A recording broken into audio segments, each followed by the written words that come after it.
A German shepherd named Blitz appeared in the early morning rain, silently carrying an unmoving little girl on his back, and stepped into the police station as if he had traveled a road no one could ever imagine.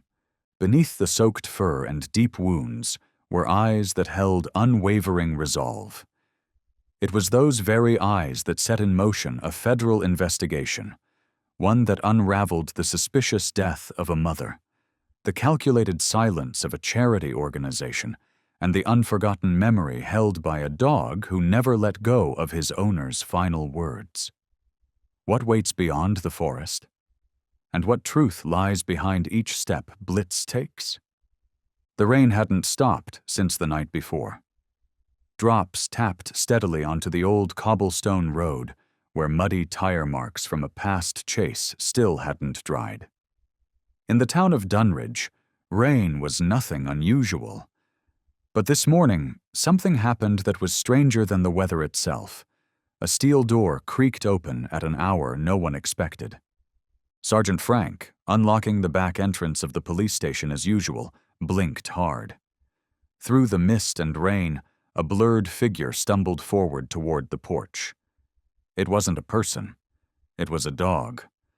A German shepherd, soaked from head to paw, its fur matted with dirt and blood.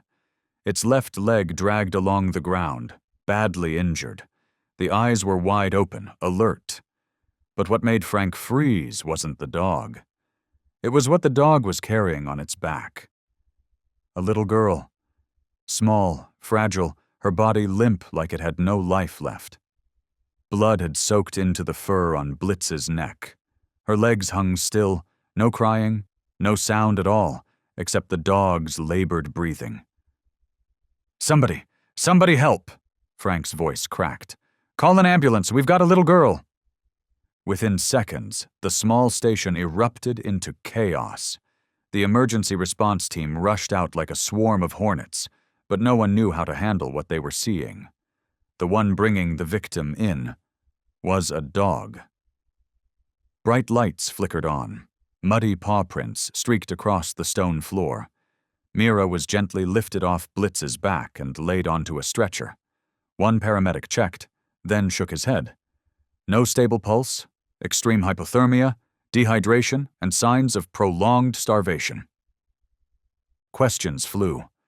How did this dog even... Someone started. Another cut in.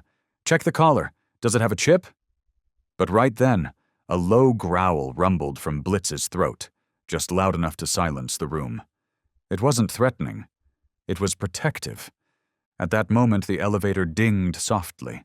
A tall woman stepped out. Lean frame, charcoal coat, sharp eyes that didn't seem to recognize softness.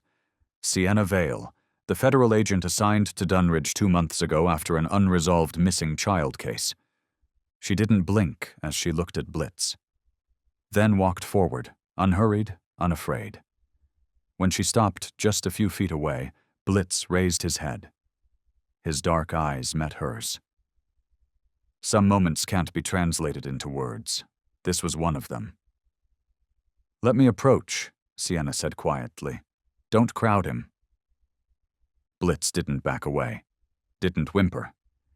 He just watched her, shifted weight onto his good leg, and tried to rise. Everyone held their breath. The dog turned his head toward the back door, where he had just entered, then looked back at Sienna, and started limping in that direction. Every step deliberate, every movement clear. "Follow me." "Oh my God," one officer whispered. "He's leading us somewhere." No one said a word. The only sound was the wet tapping of Blitz's paws echoing through the hallway. Sienna followed, eyes locked on him. When he reached the back exit, he paused, turned again. An unmistakable gesture.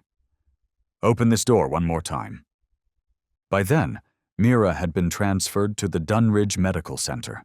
Early reports confirmed the girl had been missing nearly 72 hours. No signs of abuse, but faint rope marks circled her wrists. Under her fingernails, dirt fragments. She'd tried to dig her way out. Back at her office, Sienna opened her laptop. Her fingers typed a secure access string into the federal system. The name popped up. Mira Jennings. Beneath the profile picture were 2 lines. 9 years old, missing under unknown circumstances. Mother, Claire Jennings, deceased in unsolved car crash. Sienna leaned back. The name Claire Jennings made her eyes narrow. "It's her," she whispered. "It can't just be coincidence." She scrolled further down to older case notes.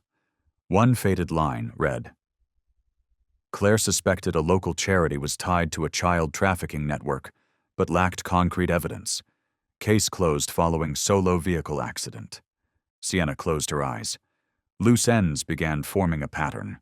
A missing child, a strange dog, a closed investigation, a suspicious death, and a non-profit now raising funds in Dunridge this week.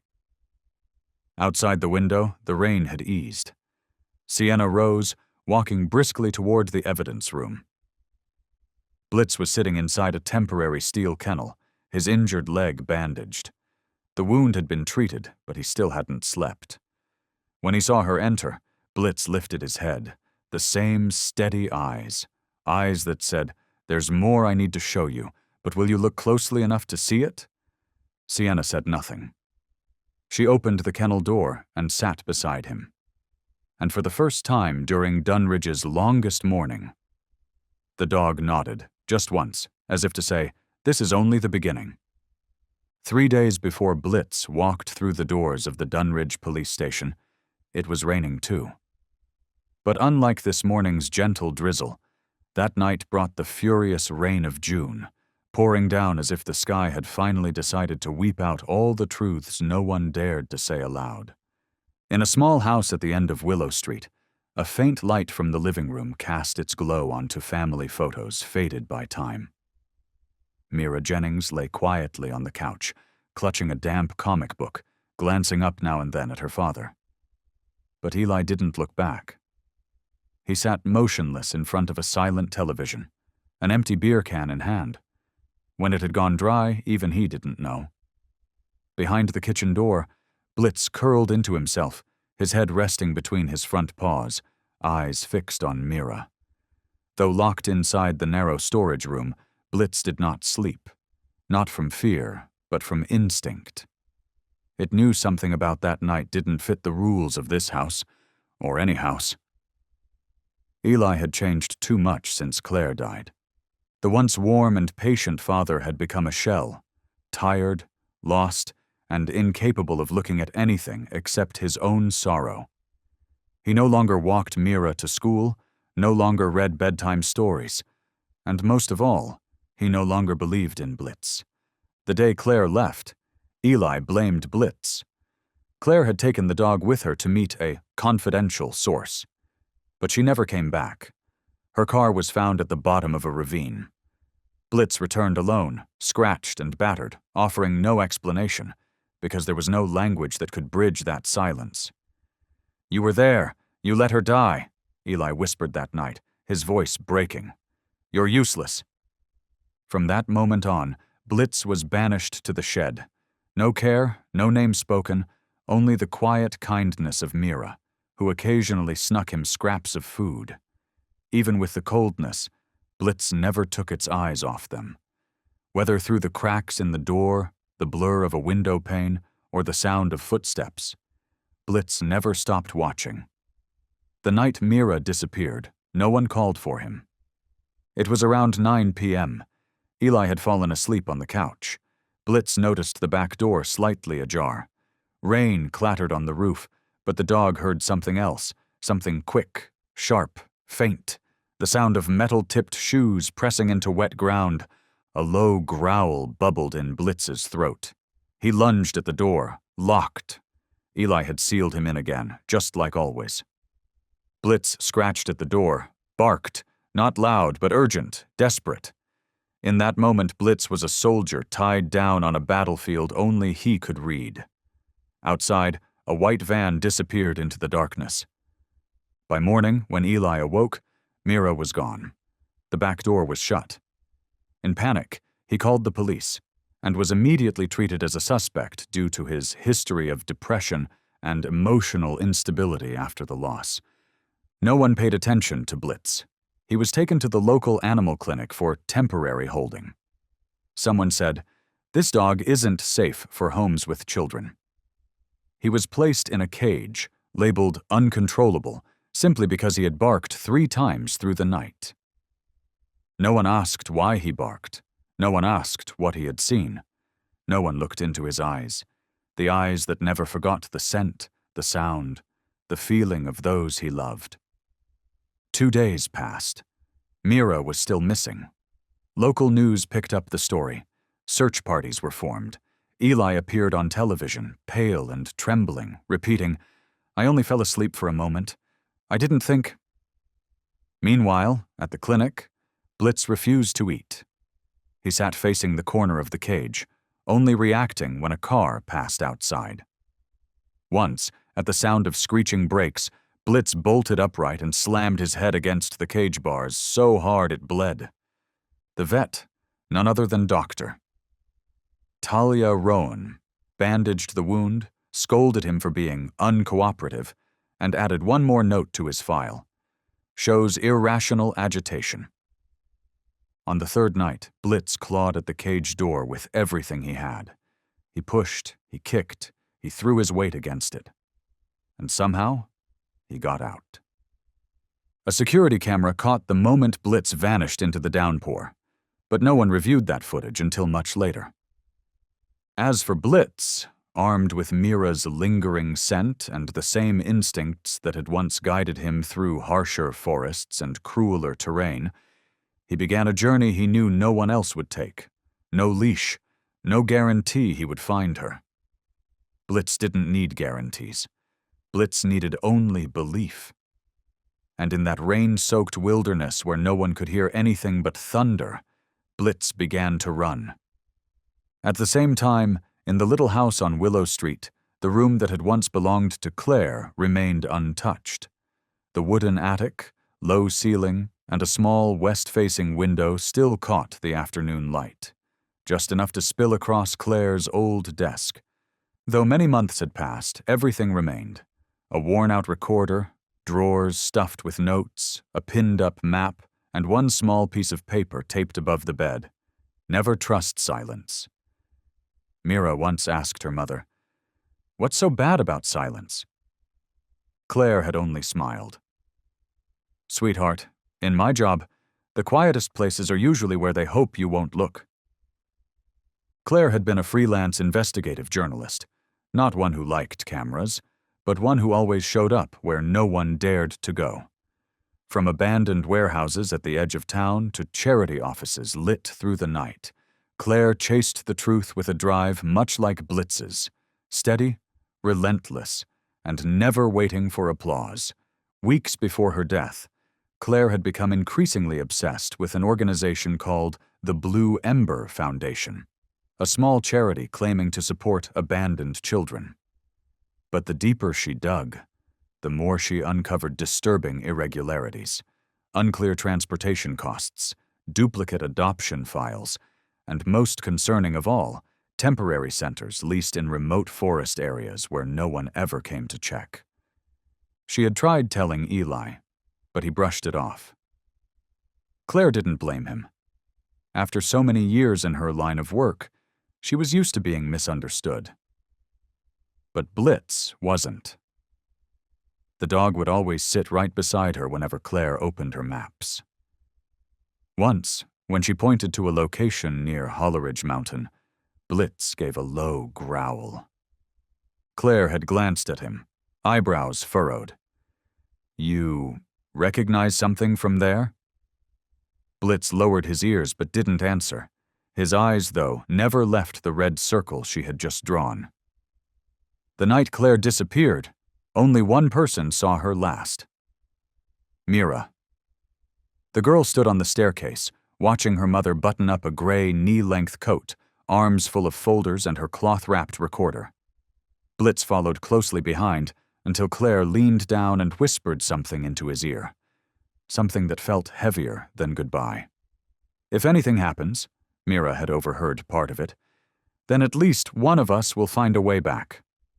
That sentence, months later, still lived in Mira's memory like permanent ink. Because just one day later, police found Claire's wrecked car at the bottom of a ravine, her body inside, broken. And Blitz. Blitz came back on his own, shoulders slashed, eyes bloodshot from smoke. Eli never asked questions.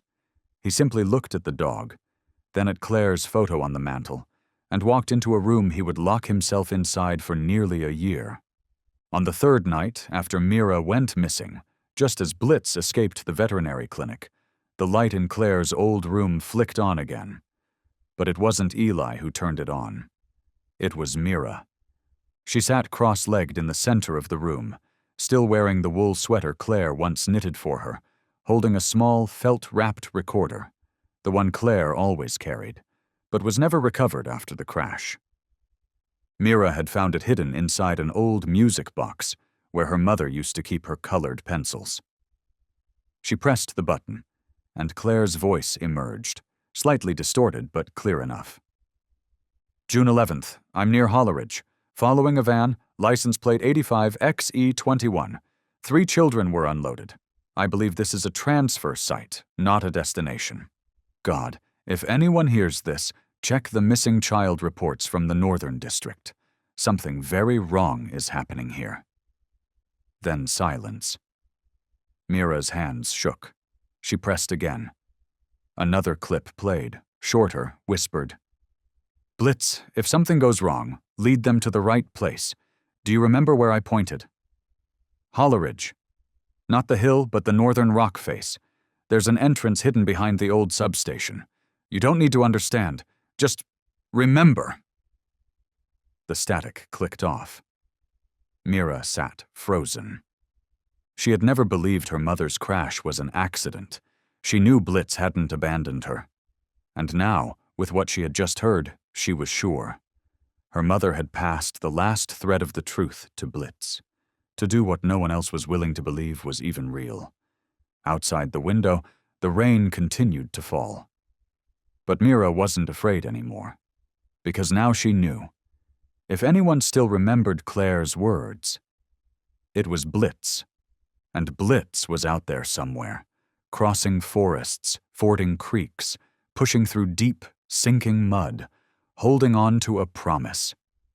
3 days earlier, before Mira disappeared, the house at 12 Willow Street hadn't yet been swallowed by the heavy silence that now lingered in every corner. Blitz had been locked behind the wooden door in the basement, a room once used for garden tools. In better days, Claire had let him roam freely in the backyard, fetch shoes, carry gloves, or lie in the sun with Mira under the porch. But after the crash, that space became a silent prison, where only the dog's eyes remained steady, always watching through the cracks. Every day, Blitz would press his nose against the floorboards, an instinct no one had taught, and no one could make him forget. He always lay facing Mira's direction, as if being just close enough, he could still pick up what the rest of the world missed. One morning, when Mira had a fever and lay in bed half-conscious, Blitz whined for an hour straight, refusing to eat or drink. Eli muttered that the dog was acting up, but later that afternoon, doctors told him, "It's good you brought her in." A viral fever like that could have triggered seizures overnight. No one ever connected the two. But Mira remembered. She always believed Blitz was more than just a dog. Blitz was a continuation of her mother's heart, left behind to protect something even her father no longer believed in. The night Mira vanished, Blitz had known it was coming. That night, the wind shifted. A cold gust swept through the rear corridor of the house. Windows creaked. Tree branches tapped against the metal roof. But it wasn't the wind that woke Blitz.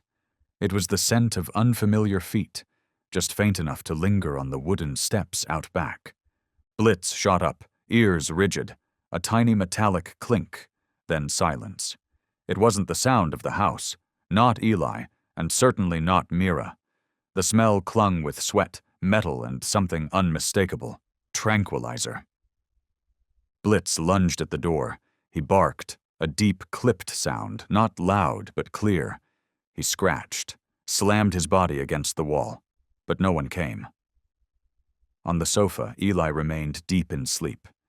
In her room, Mira was writing in her journal, too focused to hear anything beyond the rain.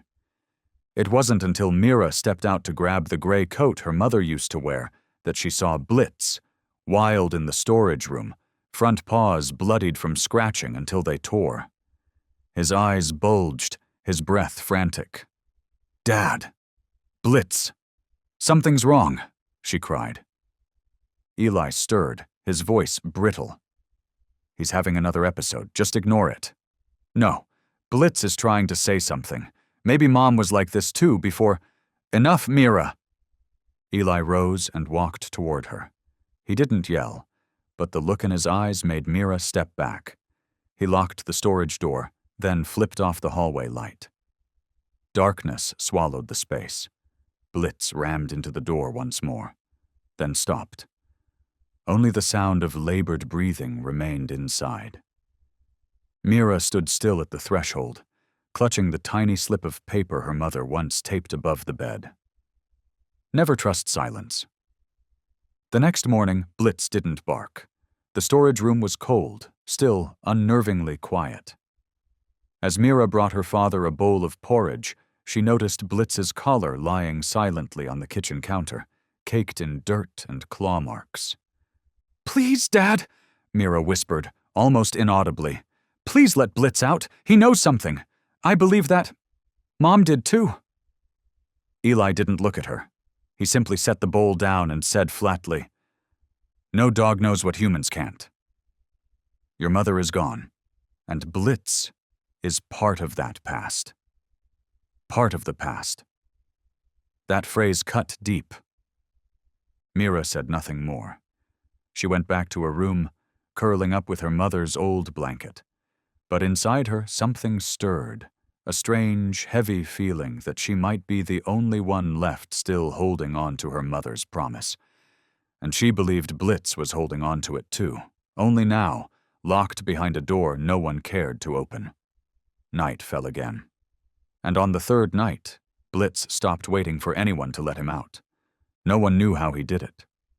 A broken latch, a loose hinge from an old repair, or maybe just the sheer will of a creature refusing to be silenced any longer. Blitz slipped out into the rain. No bark, no howl, no noise at all, as if he understood that this time no one was listening, and he would have to find the way alone. By the time Eli noticed, Blitz was already gone, and Mira, the only one who wasn't surprised, stood by the window and whispered, "Run, Blitz, I believe in you." Blitz ran through the downpour, Mira's scent faint in the cold wind, thinned by fog but enough to guide him. It wasn't a solid trail. There were no shoes, no clothing, no fallen hair. Only the barest essence, a mix of forest soil, damp wool, and a familiar breath once shared. The dog navigated woodland paths as though each step had been rehearsed. Sharp grass scratched at his sides, branches snagged his paws, mud clung to his every push. But Blitz didn't stop. Near a bend along the mountain slope, as Blitz darted through a narrow path, his front paw caught on an exposed tree root. The stumble sent his heavy body crashing sideways against the rock face. He slid down a slick basin, striking moss-covered stone, landing hard. A soft noise escaped him, but in the wind and rain, only the forest heard it. Blitz struggled back up, limping. His front left leg bled, a gash trailing from shoulder to belly. His eyes shut for a few seconds, then opened. Unchanged, there was no time for pain, no path for retreat. He quickly licked the wound and continued. His ears remained tilted forward, toward something waiting far beyond, something the world had long stopped believing in. Back in Dunridge, inside a makeshift investigation office, Sienna Vale opened the Jennings case file for the fourth time that day. The disappearance of Mira Jennings was now being labeled as an incident with no evident criminal cause. Support units advised waiting 3 full days before expanding the search radius. Sienna furrowed her brow. She stared at the printed map in front of her, covered in red dots, each one marking a so-called humanitarian supply drop by the Blue Ember Foundation over the past 6 months. At the top of the map sat the organization's pale blue flame logo, beneath which read the soft script motto, "We care for what's been forgotten." Sienna gave a faint smile. Not because she believed it, but because the softer something appeared, the sharper it usually was underneath. "What are they saying?" Sergeant Frank asked as he entered. "They still want us to wait. And they don't see anything indicating Mira was abducted?" Sienna replied, eyes still fixed on the screen. "They think she ran away." "A 9-year-old child, in the middle of a storm, ran off with what, Faith?" Frank scoffed. "If that's the theory, I'm handing in my badge." Sienna gave a quiet nod, then slid the screen toward him. "Look at this. Every time Blue Ember hosts a supply event in a struggling area, they lease a temporary warehouse. Not one of those buildings is in a residential zone.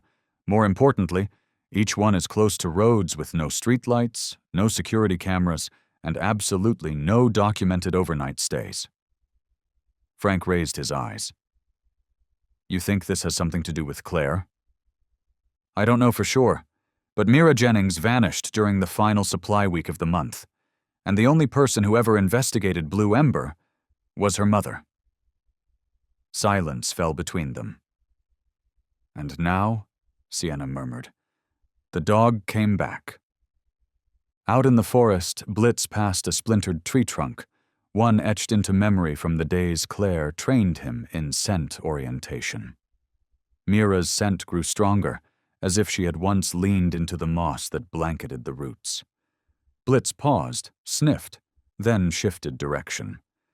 He followed a narrow side trail, overgrown, less traveled, but freshly muddied with the prints of small feet, no more than 48 hours old. On a low-hanging branch, Blitz caught a trace of diluted blood, and a single red thread snagged on the bark, the same kind Mira used to stitch around her wrist from scraps of her mother's old coat. His eyes lit up. Blitz turned sharply right, limping but determined. Up ahead, past the tree line, a dark crevice appeared, hidden behind brush and cloaked in mountain mist. Blitz stopped, ears perked, staring straight into the hollow. In the silence of the post-storm forest, something was moving. Alive, subtle. A faint stream of warm air curled out from the rock. And Blitz knew. Mira had been here. Back at the office, Sienna closed the map and turned to the caseboard. She pulled out a photograph from Claire's crash site, one taken near the cliff's edge. On the right side, in the blurred part of the image, was a small, dark figure. She zoomed in. Blitz. Sienna paused. She remembered the way Blitz had looked at her that morning, the directness in his eyes, followed by the turn of his head toward the back door. It wasn't instinct. It wasn't habit. It had been a request. "If you trust me, follow." And she had nodded. "Call the team. We need to search the Hollow Ridge mountain line and bring the girl's photo," she said firmly. "I believe that dog knows something we've been blind to for far too long." On the morning of the second day since Mira's disappearance, the rain still hadn't stopped. But now it had shifted into that steady, lingering kind of rain that felt like it might never end. The people of Dunridge knew this kind of weather well. The kind that made you forget the sun ever existed, even behind the thickest clouds. Inside the police station, a small meeting room had been opened for an informal interview. Eli Jennings sat at its center, hands clenched, eyes vacant. His shirt was the same wrinkled one from 2 days ago, reeking of cigarette smoke and exhaustion like a second skin. Across from him sat Sienna Vale. No notebook, no recorder, just her eyes, steady. You said you fell asleep, Sienna began, calm but clear. You didn't hear anything out of the ordinary besides the storm? Eli nodded. No protest, no defense, just a nod. And your daughter, a 9-year-old girl, vanished from the house while the back door may have been left open? I'm not sure if it was open, Eli rasped. Maybe I forgot to lock it. Maybe she opened it. Has she ever run away before? No. Sienna nodded again. Silence stretched. She saw before her a man adrift in a tide of guilt, not knowing how to swim back to shore. You've already lost your wife. Now your daughter is missing, and the dog is gone too. That line struck something deep. Eli looked up, his eyes hollow with fatigue and remorse. He didn't say anything, but his shoulders slumped, as if part of him was beginning to believe the worst himself. Some 20 miles away, far beyond the reach of cell towers and where digital maps showed nothing but blank terrain, an underground bunker lay buried beneath layers of decaying brush and crumbling brick, once the shell of a decommissioned electrical substation abandoned since the 90s. Inside the narrow subterranean room, Mira awoke for the 4th time that day.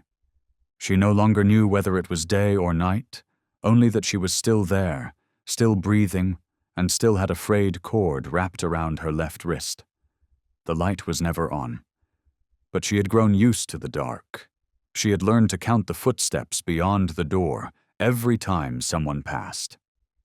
At first, there were 3. Now only 1 remained. Mira told herself to stay awake. Her mother once said, "Anyone still awake hasn't been fully controlled." She thought of Blitz, thought of the look in his eyes when her mother placed a hand on his head and whispered, "Holleridge? Not the hill, the rock face?" Mira took a slow breath. She listened. And in that space between 2 breaths, Mira believed Blitz was coming for her. Not a child's fragile hope, but the belief of someone who had once been saved by the quiet warmth, the breath, the eyes of a creature that had never abandoned anyone. At that very moment, deep within the forest, Blitz limped through a swath of bent trees flattened by the storm. His left leg was still bleeding, but the soil beneath his paws had changed, from wet and cold to dry and crumbly, a sign that he had reached higher ground near the stone ridge. Up ahead stood a vertical cliff, seemingly impassable. But Blitz smelled rust, electrical residue, the kind of scent only found near old transformers or the remnants of long-forgotten wiring. He stopped. His ears perked, pivoting toward the split in the rocks to his right. The wind had calmed. The rain had thinned. And in that fragile hush, Blitz heard it, a faint, trembling breath rising from underground. He moved closer. His claws tore into the mulch, scratching away at rotting wood and soil. A broken brick slab gave way, revealing a rust-covered metal hatch, hinged on only one surviving bolt. Blitz sniffed carefully. Mira's scent was strong, and layered beneath it, chloroform, fear, expired antibiotics, unopened canned food. His eyes didn't leave the hatch. A low growl rumbled in his chest as he stepped back, gathered strength, then slammed his body against the old steel lock. The first strike didn't budge it. The second, crack. Not the door, but the hinge.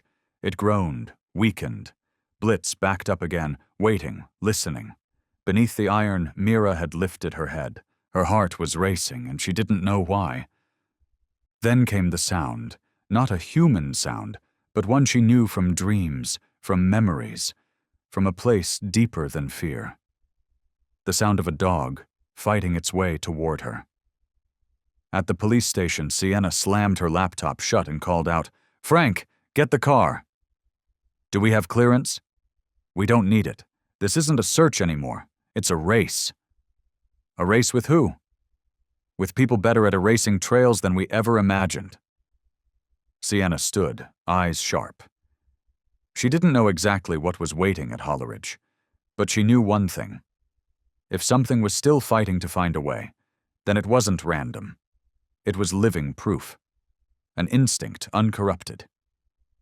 The Holleridge woods fell into silence after the storm, as if the forest itself were holding its breath for something about to happen. Blitz, soaked and matted, the wound on his left leg still oozing, stood before a wide stream. The water rushed fast. It wasn't deep, but the stones were jagged, the moss was slick, and the creek bed dipped dangerously in the center, making it a near impossible crossing for an injured animal. On the far bank, no more than 40 meters away, was where Blitz felt Mira's presence most vividly. Not her scent, but something deeper, the pulsing warmth of fragile life, flickering, uneven, but still there. Blitz took a step back, eyes locked on the moving water. A light breeze passed through the trees above, rustling the leaves like a whisper of encouragement. In that instant, Blitz raised his head to the damp night sky, sensing the wind's direction, then tightened his frame, pushed forward, and jumped. The leap was not perfect. Blitz landed on a slick stone at the stream's edge, slipped hard, and slammed into a jagged rock nearby. The impact tore open a fresh wound on his back leg. Deep, bleeding, but Blitz didn't yelp, didn't collapse. He dragged himself forward, pushing his body across the rocks with the strength of his 3 remaining limbs until he reached the opposite bank. His body trembled with pain, but his eyes still burned bright, and in his heart, still the image of a little girl, waiting somewhere beyond the rock and dark, counting on him. Beneath the earth, inside the bunker, Mira woke from a restless sleep brought on by exhaustion. She heard something above, a breath unlike any she'd heard from the guards, not the hum of the generator either. It was something she hadn't heard in a long time, but knew by instinct. Ragged, rapid breathing. Blitz, when he was pushing past his limits. Blitz, Mira whispered, barely daring to believe. Above her, Blitz couldn't hear her voice, but his ears twitched and his head tilted, as if something was near, close enough to feel, but not yet reach. To the right of the bunker was a secondary passage, leading into a decaying wooden corridor. Blitz knew he couldn't go in directly. The scent of a man, strong and recent, was thick in the air. The guard was still there. Blitz backed away from the main hatch. He sniffed around until he found a broken branch, just the right size for a human hand. Clamping it in his jaws, he climbed higher up the slope, toward a loose rock near the edge of a ravine, not far from the guard's position. He dropped the branch, rolled over a few times to create subtle noise, then snapped a dry twig nearby. The guard jerked up. "What the hell?" he muttered, grabbing a flashlight and a gun. Blitz retreated further, then bolted sideways through the brush, deliberately letting the guard catch a glimpse of movement. A blur of fur darted through the shrubs. "Stupid mutt!" The guard cursed and gave chase, leaving the hatch unlocked, thinking it'd only take a minute to deal with a stray. That's when Blitz looped back around the side. His leg bled with every step, leaving tiny smears on the stone. But he didn't slow down. He found the secondary entrance, a rusted, slanted slab barely hanging on to its hinges. Blitz rammed his head and shoulders against the packed dirt covering the doorway until it cracked open, letting in the faintest shaft of light. Mira gasped when she saw it, light filtering through the earth, and then a familiar pair of glowing brown eyes, panting, wild, and filled with something no words could match. Blitz. She didn't ask questions. She didn't need to. She ran to him, throwing her arms around his neck, her small body trembling. Blitz pressed his head into her shoulder. No bark, no sound. Just one touch, as if to say, "It's enough. You're safe now." But there was no time to waste. Blitz nudged Mira down the wooden corridor. He sniffed the air, ears tuned, and found the direction the wind was blowing from behind them instead of toward. It was the cold mountain air, dry, crisp, not mixed with the sour tang of diesel and nitrates from the generator. He led her into a narrow tunnel where cracked concrete slabs lined the floor, old tire marks stained the dirt, and roots broke through the ceiling like veins from a buried forest. Though his wound bled with every step, Blitz didn't stop. Mira, scratched and bruised, forced herself to keep pace. She held tightly to the old collar rope still hanging from Blitz's neck, clinging to it like a lifeline. She trusted the dog's instinct, more than any voice that had ever promised to save her. And so, they ran. Back in the forest above, the guard returned, only to find the hatch flung open. He cursed loudly into his radio, panic rising. "They're gone! The girl, she's gone! There's a dog! Some kind of freak dog!" Silence. Then a voice answered, low, measured. "Don't let the girl escape. And the dog, make sure it doesn't live." The guard gritted his teeth, gripped his weapon, and plunged into the old corridor, not knowing that around the bend, something primal was guiding 2 lives forward, beyond the reach of any map, any plan, any order written by men. Mira opened her eyes for the 3rd time in just a few hours, this time not to the cold yellow light of the underground bunker, but to the soft glow of a desk lamp in the medical room of the Dunridge police station. The small room was pure white, faintly scented with rubbing alcohol and mint from disinfectant bottles. A blanket had been pulled up to her chest. An IV bag hung silently beside her. And on the chair across the room, Blitz lay curled up, breathing steadily, his injured leg neatly bandaged, one ear perked despite his closed eyes. Mira tilted her head. And at that moment, a familiar voice entered gently. "You're awake." Sienna Vale stepped in from the hallway, holding a cup of hot tea. She set it down and pulled a chair closer to Mira, asking nothing at first. Just waiting. Mira looked at Blitz, then at Sienna. She didn't cry, didn't panic. She simply took a deep breath and began. "They kept me in a bunker. There was a generator. A man stood guard. He always wore a hat. It smelled strong like disinfectant and sleeping gas." Her voice was slow, steady, each detail etched deep into memory. There was an old hallway, broken bricks at the far end, forest outside. Blitz came. He broke the door down. He pulled me out. He was hurt, but he didn't run. Sienna wrote, but her eyes never left Mira's face. She knew children didn't lie about what helped them survive. "I heard a man's voice on a radio," Mira continued, her voice lower now. "I didn't see his face. But the voice, it was cold. He said, 'Don't let the girl escape. Don't let the dog live.'" Sienna set the pen down. Her fingers curled slightly. In the adjacent room, Eli Jennings stood before the case board, where photos from the ongoing investigation were temporarily pinned. At the top was Claire Jennings, a woman with chestnut hair, a warm but determined expression, photographed at a press briefing 2 years ago. Below her, the data on blue ember.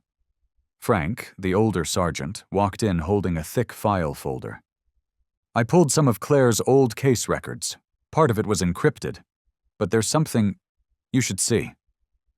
He placed a photograph on the table, printed from an old roll of film. It was slightly faded, light leaking in the upper corner, but the center remained clear. In the picture, Claire stood on a mountain slope. Behind her, the Holleridge Woods. At her side stood Blitz, much younger then, but with the same eyes, always fixed ahead, as if listening to something no human could hear. Eli didn't take his eyes off the photo. His hands trembled slightly as he picked it up. His gaze landed on the pale streak of sunlight across Claire's shoulder, thin like a ribbon. He had never seen this photo before, not because it hadn't existed, but because he had never dared to look. Frank stood in silence. Eli whispered, "Claire was never afraid of mountains. She was afraid of the people inside them." Just as Sienna finished logging Mira's account, word arrived. The Rapid Response Unit had found signs of disturbed ground, right beside the forest zone Claire had noted in her case file 2 years earlier. "That's where Claire went, isn't it?" Sienna asked the technician. "Exactly. There were old tire tracks and dog blood nearby." Sienna tightened her jacket strap. She looked back at Mira. The girl had fallen asleep, still gripping the bandage on Blitz's leg as if afraid he might disappear.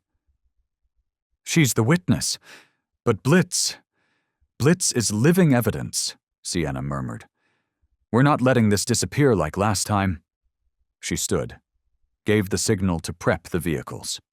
And as she stepped outside, she spoke into her radio. "Activate data recall. Blue Ember. Case code CJ-07. Claire Jennings. I want the full file decrypted and sent in 1 hour." On the other end, the security officer hesitated. "Are you sure?" "That case was previously sealed under—" "I'm sure."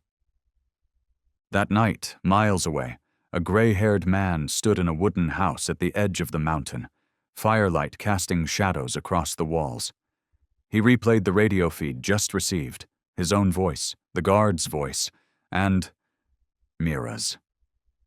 He closed his eyes, removed his glasses, and wiped away the dried blood from the lenses. "She remembers my voice," he muttered, "and the dog still lives." Another hand rested on his shoulder, smaller, slender. It was Dr. Talia Roan, Dunridge's veterinarian. "We still have one chance to erase everything," she said. The man turned. Grant Blackridge. He gave a thin smile.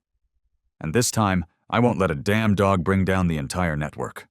At dawn on the 3rd day, the Holleridge forest was still soaked. The smell of freshly overturned soil mingled with moss and decaying leaves, forming the heavy scent only deep woods know after a storm. A soft breeze rustled through the ancient pines, making them sway as if whispering a secret long buried. The federal investigation helicopter couldn't land anywhere near the site. Too steep, too unstable, the ground softened by storm and shielded beneath thick layers of forest. The only way in was on foot. A small unit from the Rapid Response Team advanced first, led by Sienna Vale and Officer Frank. Blitz walked alongside them, his fur still marked with dried blood, but his eyes sharp and focused. The bandage on his left leg had been replaced, yet every step still left a faint drag mark in the dirt. As they neared the base of the mountain, Blitz stopped. His nose twitched rapidly, inhaling deep. Without waiting for a signal, he veered off, following a narrow slope tangled with leaves and roots. The team followed instantly. No one asked questions, everyone understood. The one who knew the way here needed no map, no words. Roughly 12 minutes later, Blitz halted in front of a strange depression in the earth, an oval-shaped sink in the soil, like something heavy had rested there for a long time, then been removed not long ago. Sienna raised a hand to signal a halt. She stepped forward, studying every crack, every partial footprint embedded in the dried mud. "This wasn't natural terrain," she said, kneeling to pick up a torn scrap of cloth half buried in the dirt. "It reeks of chloroform, still fresh." Frank pulled back a chunk of soil beneath a broken slab. A twisted piece of metal appeared, a bent hinge. "The hatch was removed, probably taken away overnight," he murmured. Blitz lowered his nose to the earth, sniffed intently, then turned sharply toward a mossy slope where stones had shifted, as if something had impacted them from within. He stopped there, growling softly in his throat. A technician uncovered a narrow metal pipe buried deep in the ground, too old to be part of any municipal system. This looks like a vent or gas line, outdated design. Could have belonged to a bunker. Sienna nodded. She stood, eyes sweeping the open terrain. No buildings in sight. No maps marked anything here. But Blitz stared down at the spot like he was looking through it, to the rooftop of what had once been a hidden chamber. "Excavate," she said. One word was enough. 4 hours later, the earth had been removed in 3 layers. Rotting concrete was lifted aside. What emerged first were the faint tracks of a small wheeled cart, like the kind used in storage rooms. Along the hallway, flashlight beams crossed fractured walls. Plaster flaked from above. And on one intact slab, faint red letters emerged. Blurred paint, possibly blood. SH02 on Blue Ember distribution. Sienna gripped the flashlight tighter. Blue Ember. The name had surfaced in Claire's investigation, yet no one had ever verified it. On paper, it was a mountain region charity aimed at educational access and healthcare support for underserved youth. But Claire's earliest notes had questioned whether that was merely a cover, an illusion to mask something far more sinister. And now, buried beneath unmarked forest ground, the truth revealed itself. Crude rope restraints, medical bandages, open ampules of sedatives, hidden wall cameras, and jackets printed with the Blue Ember insignia. Frank found a hard drive behind a dismantled control panel. The technicians packed it immediately for transfer. No one said it aloud, but everyone knew. If that drive still held data, the network Grant Blackridge built would no longer be myth. Later that afternoon, inside the makeshift command center near the forest edge, Sienna stood before the evidence board, staring at pieces they could finally touch. No longer just theories from Claire, no longer the dismissed intuition of a reporter too brave for her own good. She picked up the phone. "This is Agent Sienna Vale. I'm requesting Level 3 file access, Blue Ember Foundation. Code SH-02, connected to unlawful activity within this state over the past decade." "Do you have clearance?" a voice asked calmly.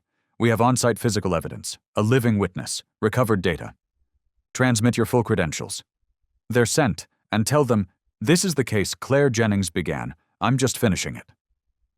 A pause followed. Then the voice returned, quieter. "Confirmed.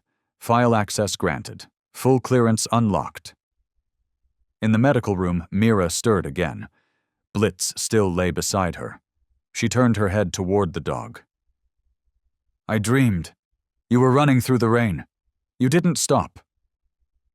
Blitz didn't move, but his tail thumped gently on the floor as if nodding. And Mira, in that quiet moment, knew Blitz had never dreamed at all, because Blitz had only ever needed one thing: to believe in the person he once promised to protect. Evening in Dunridge usually fell like a soft scarf over the neck of the quiet town. But tonight, something in the air felt lower, heavier, like someone had lowered a glass bell over the sky, muffling every sound inside. Eli Jennings stepped into the cafe on the main road. Inside, the light was a soft amber glow, wooden walls, old but clean furniture.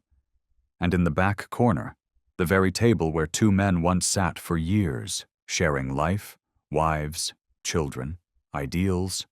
Grant Blackridge was already seated, hands neatly placed around an untouched cup of espresso. Eli slowed, his eyes fixed on the man across from him. Grant smiled, the kind of calm smile a successful businessman might give an old college friend. But in his eyes, there was no warmth, only the kind of stillness that made people cautious. "Eli," Grant greeted first, leaning back like this meeting had been by chance. "It's been a while." Eli didn't offer a handshake. He sat across, his eyes pausing for half a second at the absence of a wedding ring on Grant's hand. A small detail, but too telling for someone who once knew him well. "I didn't think our next conversation would be about Mira nearly dying," Eli said, his voice low, sharp. Grant shrugged, took a sip of his coffee, and gently rotated the saucer. I heard. It's terrible. This needs a full investigation. I've reached out to Blue Ember, asked them to cooperate completely. How convenient, Eli replied, lips twitching. You mentioning Blue Ember? Grant looked up, his gaze unmoved. He gave a mild chuckle. We're just sponsors. We don't handle operations directly. Eli clenched his hands under the table. He thought of Claire, her eyes on the last day she spoke to him, when she said, "There are men who wear masks more convincing than truth itself." And now, that mask was sitting in front of him, dressed in Italian wool, a silk tie, talking about damage like it was a bad investment portfolio. At the Coordination Center, Sienna Vale received the decrypted data from the hard drive recovered in the bunker. A folder named Opal 073. Inside, dozens of hidden camera video logs, each labeled with a timestamp and code. One stood out, Claire J. Visit, 07/11/2021. Sienna opened it. The camera was angled high, overlooking the forest. Claire entered the frame wearing a long brown coat, notebook in hand. She was speaking to a man. Only his back was visible, but the build, the hair, the posture, unmistakable. Grant Blackridge. He gestured toward the ravine. Claire shook her head. They exchanged a few more words. Then Claire turned to leave. The man remained, watching her walk away. The video cut off at the moment a sharp flash hit the lens, maybe a reflection from a camera, or a rifle scope. Sienna's grip tightened. She silently counted the beats of her heart. Grant had been there. The day Claire died. That evening, at home, Eli entered Mira's room. The girl was fast asleep. Blitz lay at the foot of the bed, breathing steadily, his head resting on the fuzzy blanket Mira had clung to since she was little. Eli sat by the window, where streetlight sliced through the sheer curtains, casting lines across the family photo on the shelf. Claire beamed in that picture. Mira was still a baby. Blitz, then just a pup, sat at her feet, ears drooping, eyes round. Eli reached for the wooden frame, brushing it lightly. He whispered, whether to Claire or to himself, he wasn't sure. He stood with you that day, and I knew nothing. Blitz flicked his ears. He didn't bark, didn't lift his head. But maybe Blitz was listening. In the secluded woodland house, Grant stood before a desk, eyes locked on security feeds, camera loops from nodes once established by Blue Ember. Talia Roan entered, holding a printed federal subpoena. Sienna's opening the file. She knows about Claire. Grant didn't turn. His fingers tapped lightly on the desk, a rhythm like an hourglass spilling sand. Someone will have to take the fall, but it won't be me. Talia frowned. Before she could speak, Grant continued, calm and unblinking. And if they want a war, I'm done pretending I want peace. That night, Sienna printed a frame from the video. Claire and Grant standing in the same forest clearing. She pinned it to the primary case board. Beside it, a map of the Hollow Ridge Forest, with one area circled in red, labeled Non-Public Grid Zone. She turned, eyes landing on Blitz curled beside Mira, then looked at Frank. We're getting close to the root system, but we have to move, before the ones who built the tunnel know we're coming. Morning light streamed through the medical room window, washing gold across the white bandages wrapped around Blitz's injured leg. The scent of antiseptic lingered, the soft beep of a heart monitor pulsed, and the quiet breaths of a German shepherd, now a living witness, a silent hero, and the thread binding together three names: Mira, Claire, and the truth. Mira sat on a wooden chair beside the bed, working slowly on a drawing. The green of the forest, a winding path, and a faint silhouette of a dog just ahead. She was only 9, not skilled at art. But every pencil stroke came from something deeper, drawn not from memory, but from her heart. The door creaked open. Dr. Talia Rowan stepped in, her footsteps light, her face familiar. The only woman who had once cared for Blitz as a pup, and the one who treated him after his long days fleeing through the forest. "How are you feeling this morning, Mira?" Her voice gentle, steady, just like those routine checkups from before. "I'm fine. Blitz is fine too," Mira replied without turning her head. Talia moved closer, set down her medical kit, and began to remove the bandage on Blitz's leg. But the moment her fingers touched his skin, Blitz growled, low, restrained, but unlike any sound he had ever made toward another human being. "Blitz, easy now," Talia said softly, though her hand paused for half a second. Her eyes shifted toward Mira. "What's wrong?" Mira asked, finally looking up. "Maybe. It's still sore. Just a reflex." Talia smiled, but her lips were pressed tighter than usual. She resumed checking Blitz's leg, but the dog turned his head away, pulled slightly back, pressing his body against Mira's side. His gaze stayed fixed on Talia's face, the kind of stare that only a creature once betrayed could give. That afternoon, after Talia left, Mira quietly opened the drawer where Blitz's medical records were kept. She didn't understand most of it, but one handwritten entry stood out. It included a strange label, Med B15, odorless, tasteless sedative base for large animal use. Mira didn't know what it meant, but she remembered something clearly. The night Blitz escaped, someone had emptied his water bowl after he vomited. She carried the file to the temporary command center, where Sienna was reviewing federal dossiers on the Blue Ember Foundation. "I have something," Mira said. Sienna looked up, surprised to see the girl holding a stack of papers. Mira set the file on the desk. "Blitz didn't let Dr. Talia touch him, and this has a drug I've never heard her use before." Sienna opened the file, flipped through a few pages, then froze at the drug signature line.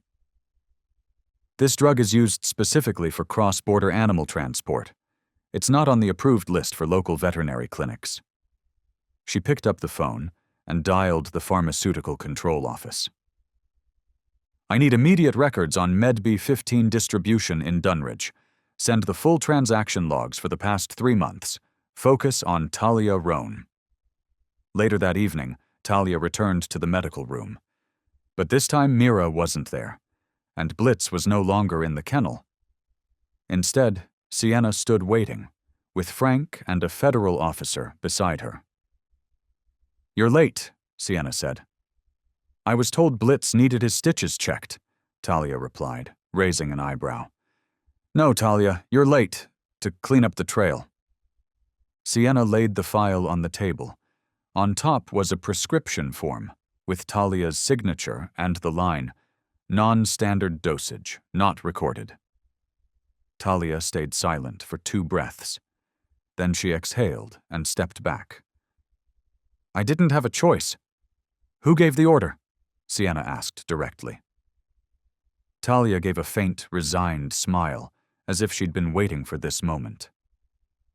"I owed Grant money. He said it was just 1 favor, 1 dose. I didn't think it would go this far." "You're the one who supplied the sedatives to the abduction team?" Sienna repeated, her voice firmer. Talia didn't respond, but the slow nod was enough. Frank stepped forward, cuffed her, and began reading her rights. Talia didn't resist. Before she was led away, she turned to glance at the empty spot where Blitz once lay. "I didn't think he'd remember," Sienna replied without hesitation. "It's not remembering. It's never forgetting who left the scent of betrayal behind." That night, Mira sat by the window beside Blitz, still weak, but no longer panting or shrinking from her touch. She stroked his back and whispered, "You knew all along, didn't you?" Blitz didn't answer, but his eyes gazed beyond the glass, where the moon fractured across the wet asphalt, an expression just like Claire's once was, a look that didn't need words, only trust. The news spread through Dunridge faster than an unexpected wind. No one knew who first shared it, but by midday, Grant Blackridge's name had vanished from the town's list of honorable citizens.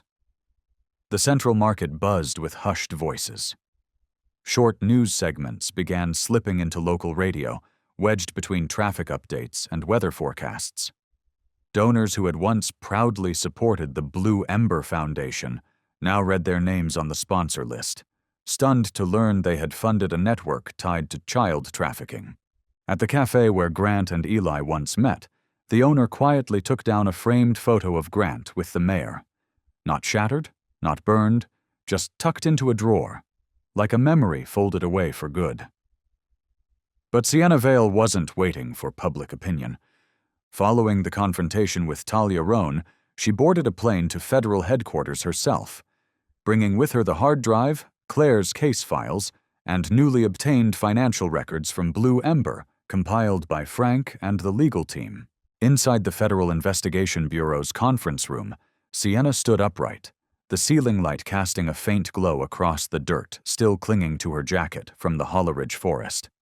We have a living witness, original data, and a financial trail, unusual transactions linking Blue Ember to multiple shell companies across 3 states. But there's still no direct confirmation of Grant Blackridge's involvement, one representative objected. Sienna didn't wait to argue. She placed a photo on the table, Claire standing with Grant. Then the cut-off surveillance video. Then the newest statement from Talia Roan. He was the last person to see Claire Jennings alive before she accidentally drove off a mountain road. He also funded a network now under suspicion for using humanitarian programs to traffic people. The room fell into a heavy silence. Finally, the bureau chief spoke. "Reopen the case. Approve a statewide search warrant. Grant Blackridge is to be summoned within 72 hours. Sienna nodded, not out of victory, but because the door Claire once knocked on had finally been opened again. 3 days later, the annual Blue Ember Charity Gala took place at the Glassmore Hotel, a gathering of the state's elite. Crystal chandeliers gleamed, red wine shimmered in glasses, and soft chamber music floated through the hall like a glossy coat over a manufactured smile. Grant Blackridge took the stage, calm as ever, his hand placed over his heart like he always did, delivering yet another speech about dreams for homeless children. But this time, before he could finish the 3rd sentence, the ballroom doors swung open. Federal agents entered, black uniforms, reflective badges. "Grant Blackridge, you are under arrest for money laundering, human trafficking, and your connection to the death of journalist Claire Jennings." A moment passed, like the air had been sucked from the room. No one moved, no one applauded. Only the cold click of handcuffs echoed when Grant was turned around. He didn't resist, didn't raise his head, but he did glance toward the back of the room and met the amber-brown eyes of Blitz, standing beside Mira in the last row. Blitz didn't growl, didn't advance, just stood there, unmoving, like a silent witness, like a verdict that had already been spoken. Outside the hotel, former donors clustered in hushed circles. Nobody held their glasses anymore. A young couple, just learning their child had been recommended by Blue Ember for out-of-state boarding, clutched their son and wept. Sienna stepped into the night, patrol lights flashing across the sky. Mira reached up and gently took her hand. Blitz walked between them, not in uniform, not with rank, but as the first one who had believed that truth doesn't need permission to be true. They moved toward the waiting SUV. Frank stood by the open door, eyes warm, filled with pride. "I don't know who Claire trusted, but I know she was right to trust that dog." Sienna didn't respond. She simply rested her hand on Blitz's head. Their eyes met. Nothing else was needed. And in the wind-laced Dunridge night, judgment had been delivered, without a courtroom, without a sentence, only through a gaze, a memory that didn't forget, a conscience that never slept. The morning sun poured through the window of a small house tucked deep within Dunridge's southern neighborhood. Golden streaks spilled across the pale wooden floor, where Blitz lay quietly, his head resting on a hand-stitched pillow, beside a blanket patterned with soft green grass blades. Blitz was still healing. The wound across his belly had closed, but his front left leg hadn't fully recovered. Each time he tried to stand, he had to shift his weight gently, lean into his right shoulder for support, then take a step. But what was strange was his silence. He never whined, never growled at the pain. Every morning, Blitz still made the effort to rise, take a few steps, sit down, and try again. Mira called it Blitz's patience training. She even taped a note to the door in colorful marker. "You don't have to go fast, just don't give up." But not everything was as peaceful as the sunlight made it seem. That night, Mira woke with a start. Her back drenched in sweat, fingers gripping the edge of the mattress, eyes wide like she'd just escaped a storm. The nightmares still came, not always, but enough to steal what little rest she had.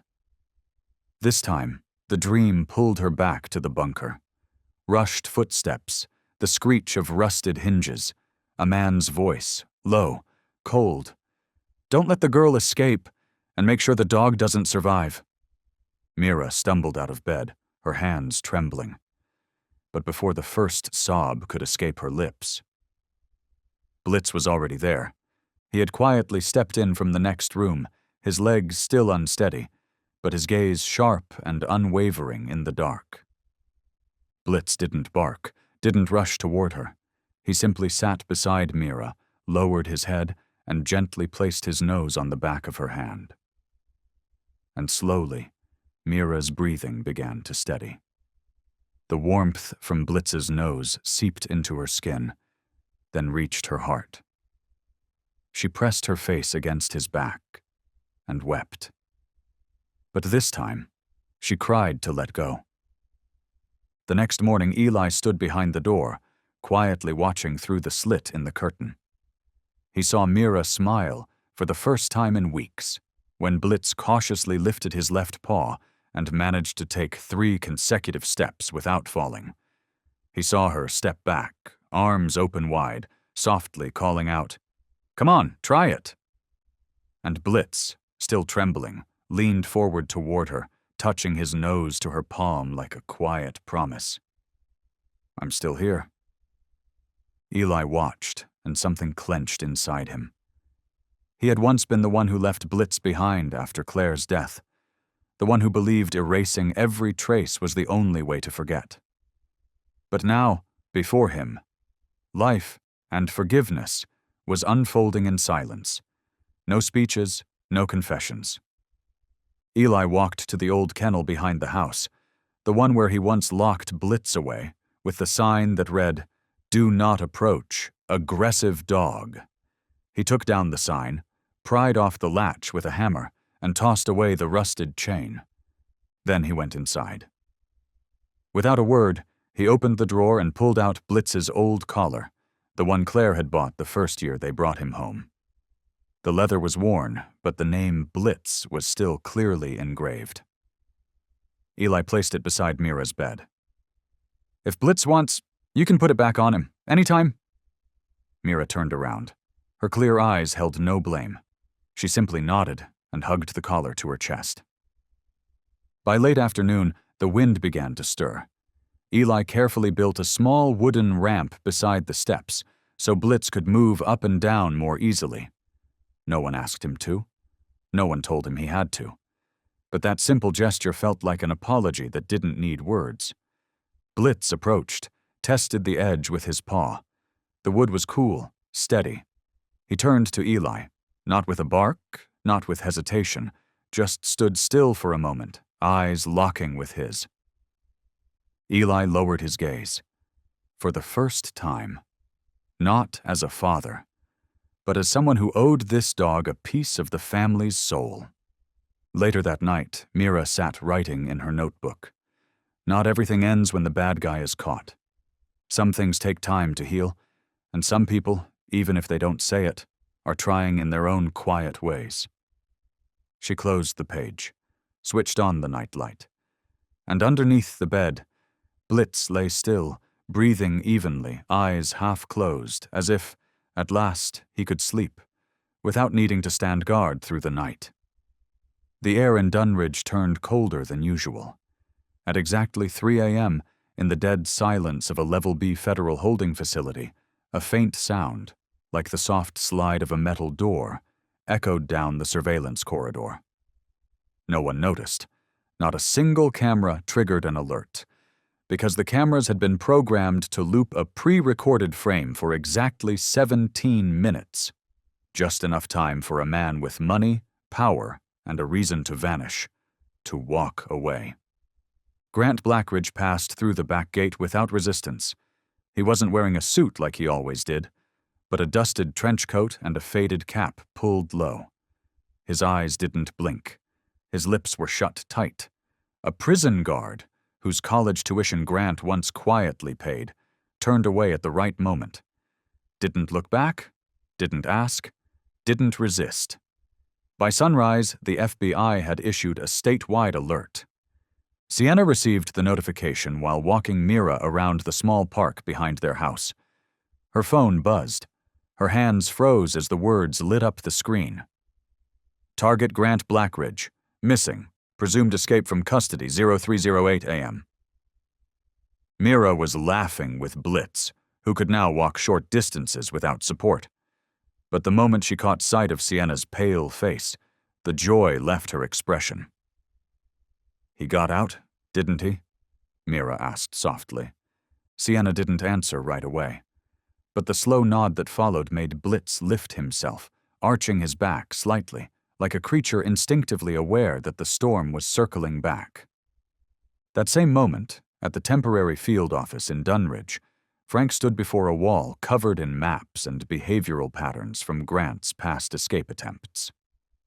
Sienna entered, a newly updated file in hand. "We've got 48 hours before he disappears off the grid," she said, her voice low. "And he'll come back," Frank added, "because he knows Mira's alive. He knows Eli is the only one who still has the original recording, and he knows who Claire talked to before she died." Sienna sat down. Her gaze drifted toward the window, where Blitz lay motionless in the grass. Not asleep, just watching, always in the same direction. "Blitz will know if danger's coming, but this time, I don't want him to stand in front of the gun again." That night, Mira couldn't sleep.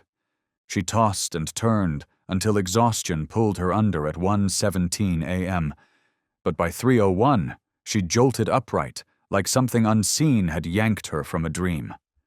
Her body was damp with cold sweat. Fingers clutched the edge of her blanket. This wasn't like the nightmares before. No gunshots, no flashlights burning into her eyes. This time it was her mother's voice, Claire's.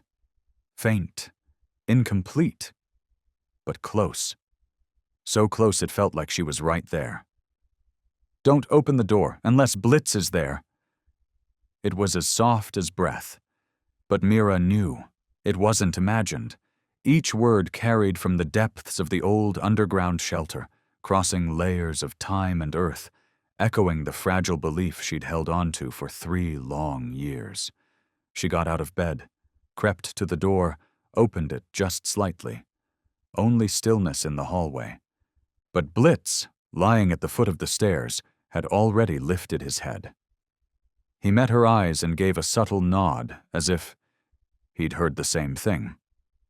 By morning, Eli had installed new bolt locks inside the main entrance. Every window pane was reinforced with shatterproof film. The guard station at the front of the neighborhood had doubled its personnel. But everyone knew If Grant was back, he wouldn't need to break a door. He'd only need one slip, 1 second. And in the midst of preparations, Mira sat by the window, sketching her mother's eyes, not perfectly, not evenly, but with warmth, and within them, a warning that only Blitz could fully understand. At 2:12 a.m., the wind began to rise. Dunridge stood still, as if the entire neighborhood was holding its breath.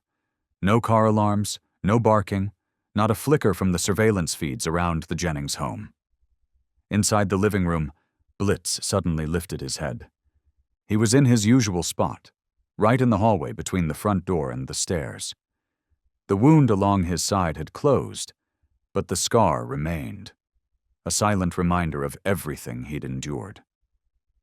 From the moment the escape alert was issued, Blitz hadn't truly slept. The wind carried something strange, barely there, faint but unmistakable. Gunpowder, metal, and the imprint of boots pressed into damp soil. Upstairs, Mira was asleep. The nightlight, shaped like a little fox, cast a soft glow beside her bed. Eli was still awake, sitting in the kitchen, listening to Claire's last recording through earbuds. The firelight flickered on his tired hands. He didn't turn on the main lights. Then, everything went black. No fuse pop, no burnt smell, just darkness, fast and clean, like a snare being sprung. Blitz surged to his feet, legs shaking but firm. He dashed toward the front door. No barking, no growl, every move guided by something ancient, where silence was the only path to survival. Outside, Grant had already scaled the back fence. He wore a black coat, hood up, and carried a silenced pistol. Each step was precise. He had studied this house for nights. He knew the camera angles. He knew the routines of everyone inside. But there was one thing he hadn't accounted for: Blitz. Eli stepped out of the kitchen, switching on the flashlight on his phone. No signal. Just as the light swept past the window, a shadow darted across. Before he could turn, a soft pft echoed, a silencer being fired. Eli collapsed. No scream, only the phone slipping from his hand, the light scattering across the wooden floor in fractured glimmers. Mira woke to the sound. She jumped out of bed. Blitz was already waiting at the foot of the stairs. No command. No call. They moved at once. Downstairs, Eli struggled to breathe. The bullet hadn't hit his heart, but it had torn through the upper part of his shoulder, blood spreading beneath his shirt. He was still conscious, but his arms wouldn't move. Blitz bolted through the hallway at a speed that knew no fear. Mira kept herself steady, running the other way, back to her room to trigger the emergency signal, just as she'd been taught. Grant had already forced the door open. He wasn't surprised to see Blitz.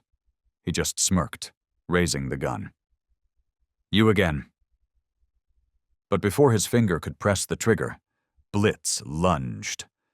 A violent clash sent the weapon skittering across the floor. Grant slammed backward into the dining table. Before he could react, Blitz spun and placed himself between Grant and Eli, not growling, not barking, just standing there, quivering slightly, but unflinching. From outside, the sound of sirens broke through the night. Mira had activated the emergency alert. Grant didn't have time. He grabbed the gun, kicked the back door open, and vanished like a ghost. But before fleeing, he turned once, looked at Blitz, and whispered, "I'll be back." Eli lay still, eyes open, fighting to stay awake. Blitz stepped closer, nose gently pressing to Eli's forehead, just like that very first day when Claire brought him home, and Blitz greeted him the same way. And Eli whispered, "I owe you." Again. When the lights came on, Frank led the strike team in. Grant was gone. But somehow both Sienna and Mira knew. This wouldn't be the last time. And Blitz, his breathing low, his eyes unblinking, had chosen a new post, no longer guarding the door. Now he stood watch at the very heart of the home. Dawn crept into Dunridge. A pale gray light spread over the damp yard. Inside, the scent of gunpowder still lingered. Mira held Eli close, her trembling hands pressed tight against the wound on his shoulder. Blitz stood a few feet away, eyes locked on the back door, where Grant had disappeared into the night. No one said anything, but every instinct in the dog's body was waiting for something to return. And it did, faster than anyone expected. The door burst open with a violent kick. Grant stormed in, no longer hiding. A Glock in his hand, no silencer this time. His eyes were red, his voice cracked with rage. "I trusted you, but that girl and that dog ruined everything." He aimed the gun at Eli, still half unconscious from blood loss. Mira screamed and threw herself in front of her father, legs shaking, hands gripping Eli's arm, trying to pull him up. Blitz charged. No command, no hesitation, no thought, only instinct, and a promise etched into his very being. In the split second the bullet left the barrel, Blitz leapt. His body cut through the air, intercepting the shot. A sharp crack rang out, not a scream, but the hiss of wind split by impact. Mira screamed, "Blitz!" Blitz crashed to the floor, tumbling 3 times before stopping near the table. Blood soaked through his dark fur, but his eyes remained open, fixed on Mira. No fear, no pain, only the gaze of one who had fulfilled a vow. The sirens screamed. The front door exploded open. Sienna and the SWAT team burst in, searchlights, flashlights, commands echoing in unison. "Drop the weapon! On your knees now!" Grant flinched, spun to fire. But it was too late. A rubber bullet slammed into his chest, throwing him backward into the wall. 2 officers closed in, disarming and restraining him. Sienna ran straight toward Mira, and then she saw Blitz. "Mira, step back!" Her voice cracked, but Mira didn't move. She dropped to her knees, cradled Blitz's head, her hands trembling as she slid one beneath his neck, where a heartbeat still pulsed, but barely. "Don't leave me. You're not done yet. Blitz, please don't fall asleep," she sobbed. Sienna stepped back, signaling medical. "Call the vet, call Talia, prep the emergency stretcher." Frank followed close behind. When he saw Blitz lying there, he removed his cap, clenching it in both hands. "Dear God." 30 minutes later, Blitz was loaded onto a specialized ambulance. Veterinary medics worked rapidly, oxygen line, blood transfusion, while Mira never let go of his paw. She was seated beside his stretcher, a once unthinkable exception, now allowed without question. Frank gently patted Sienna's shoulder as they watched the ambulance roll past the gate. "Not many K9s could have done what he did." "Blitz was never an official K9, Sienna replied, her eyes still locked on the closing doors. "But he's a real soldier." At the veterinary clinic, Talia was already waiting. She didn't say much, just pulled on her gloves and opened the operating room door. Blitz was placed on the table. Mira had to stay outside. She sat in the hallway, clutching Blitz's worn leather collar tightly in both hands. Sienna stayed beside her. No questions, no small talk, just quiet. Waiting. An hour passed. The surgical light still burned through the window. Frank returned with Eli, now bandaged and carrying his right arm in a sling. When he spotted Mira sitting alone, he slowly walked toward her and rested a hand on her shoulder. She looked up, eyes puffy but dry, clear, steady. "Will he be okay?" Eli sat beside her. He didn't answer right away, just pulled out his phone and showed her an old photo. Claire, cradling Blitz, her arms wrapped around his neck like she was holding a piece of her own heart. "He made it this far, because of you, and because of your mom. I don't want him to fight anymore. I just want him to live, just sleep, just rest in peace." Eli nodded. "Then he'll try. Because Blitz never leaves anyone behind. The doors burst open. Talia stepped out, blood-stained coat clinging to her, but her eyes were lit with something fierce. Heart strong, lungs untouched, bullet missed. He's unbelievably stubborn. Mira broke into tears, but this time they were soft and free, like rain after a long storm. She ran to the glass, pressing her face against it, watching Blitz lying still beneath an oxygen mask, his chest rising in slow, steady breaths. Sleep now. It's okay to sleep now. Despite the successful surgery, Blitz couldn't stay at the local clinic for long. His injuries needed more advanced monitoring and a trauma team qualified for deep sedation. Only the state military-affiliated veterinary hospital could provide that. The emergency transfer was scheduled for 4:20 a.m. Dr. Talia wouldn't accompany the ride, but she stood by the ambulance until the rear doors shut. Not just a dog, she murmured to herself. Mira sat beside the stretcher, exactly as she had for the past 2 hours. In her hands was Blitz's old collar, frayed, scratched, and pressed tightly to her chest. Dried blood still marked her fingers from when Blitz shielded her. She didn't wash it off. It was the only part of Blitz she could still hold. Eli took the following car, white gauze wrapped around his shoulder, fingers still numb, but his eyes no longer ran from the truth. He didn't say a word for most of the ride, not until the vehicle pulled off at a rest stop on the highway. He stepped out, leaned against a street lamp. Dawn hadn't fully arrived, but the horizon was already touched with silver. For the first time in years, Eli wasn't thinking about mistakes. He was thinking about something he had never dared to say, not even to Claire, when she was alive. In the post-op room, Blitz lay beneath a thermal blanket, IV lines looping over his body. His heart rate had stabilized, but the doctors insisted on a 48-hour observation. Mira asked to stay overnight. This time, no one refused. A nurse placed a chair beside Blitz's stretcher. Mira sat, still holding the collar. She didn't cry anymore. She simply stayed, quiet, as if the longer she remained still, the easier it would be for Blitz to feel that she was close. Around midnight, Eli walked in. He brought nothing. No flowers, no snacks, no, "It's going to be okay." Because he knew Mira was old enough not to believe in hollow promises. He sat on the floor across from her, back against the wall.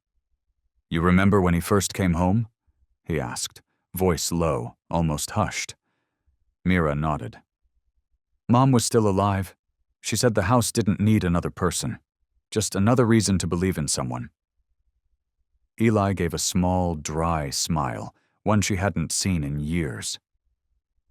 "Back then, I hated Blitz, because he was always close to your mom, because..." She looked at him like he understood everything, and me, like I didn't understand anything. Mira looked up. She didn't blame him. She just listened. Eli slowly reached out and placed his hand gently over hers. "I'm sorry. For letting you grow up alone while I kept searching for an answer to my own pain." There was a long, quiet breath between them. "You know what?" Mira whispered. "I found the answer. Mom didn't die because of some secret. She died because she wanted to protect the truth, for the kids no one remembers.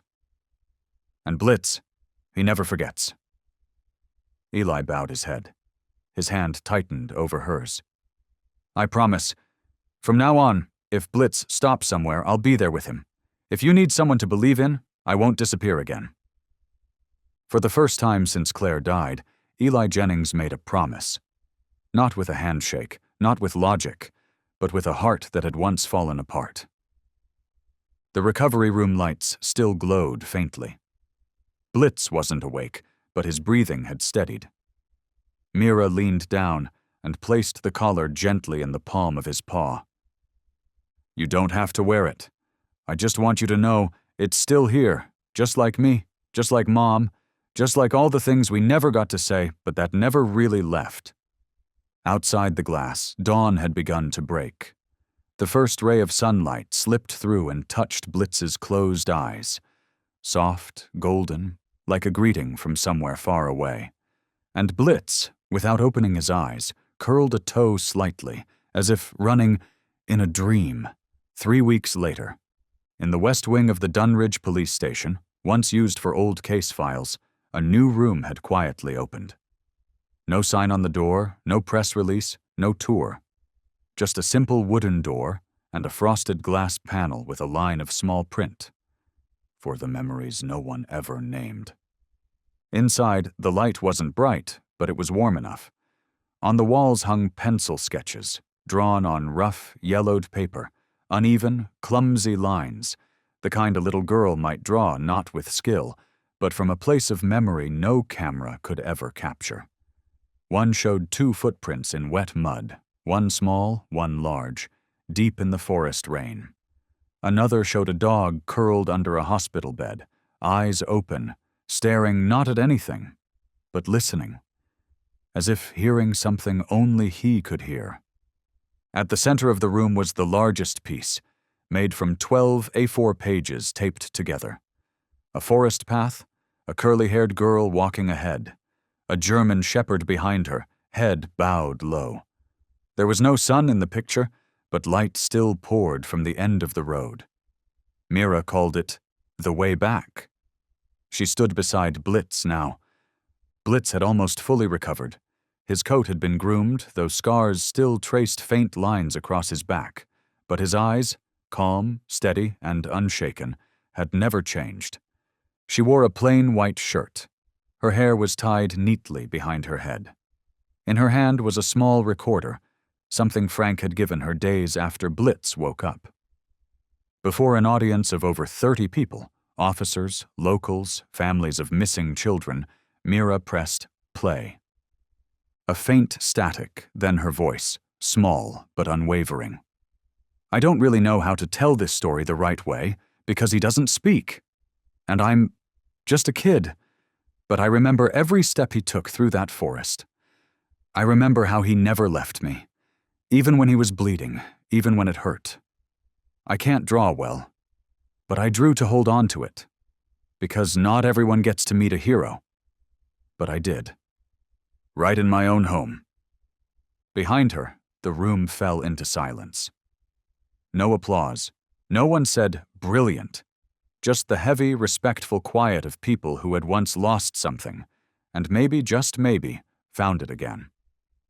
Frank stepped forward first. He placed a hand on the glass frame of The Way Back and gave a small nod. No name, but everyone will know. Next was a young mother, then a boy, no older than 10. One by one, they came, each reaching out, fingertips grazing the glass, as if all of them held a piece of this story. Sienna stayed in the corner, watching. Her eyes never left the final picture. Eli did something different.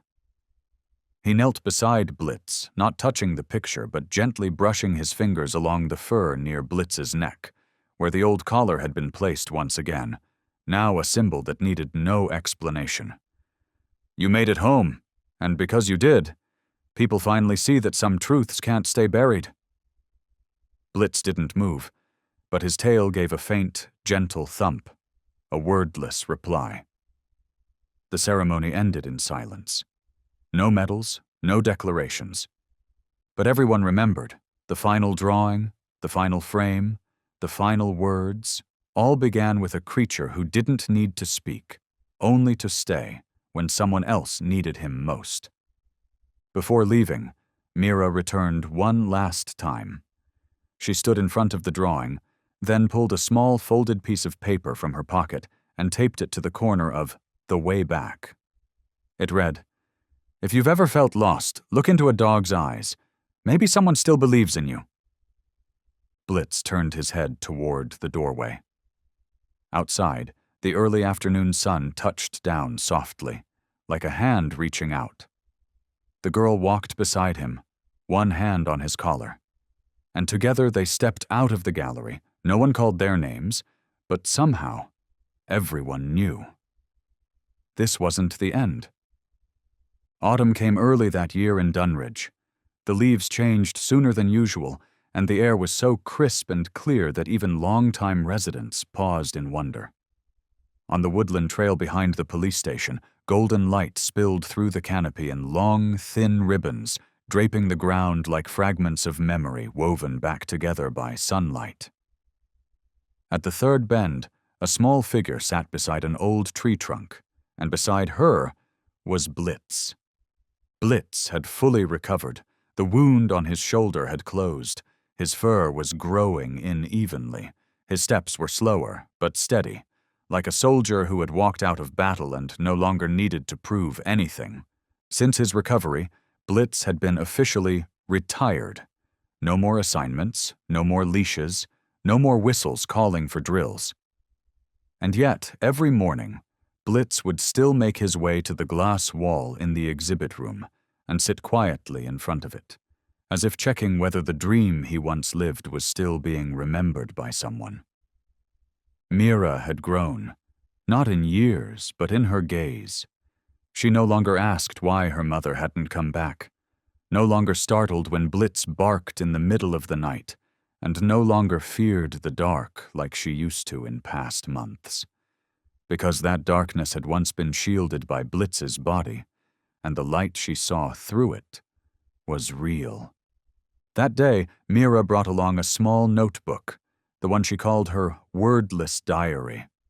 Inside were her new drawings, a small hand resting on a dog's nose, a quiet silhouette seated by the porch, and a stream that Blitz had once crossed, now painted in soft green shades with beams of light stretching in from afar like silent guides.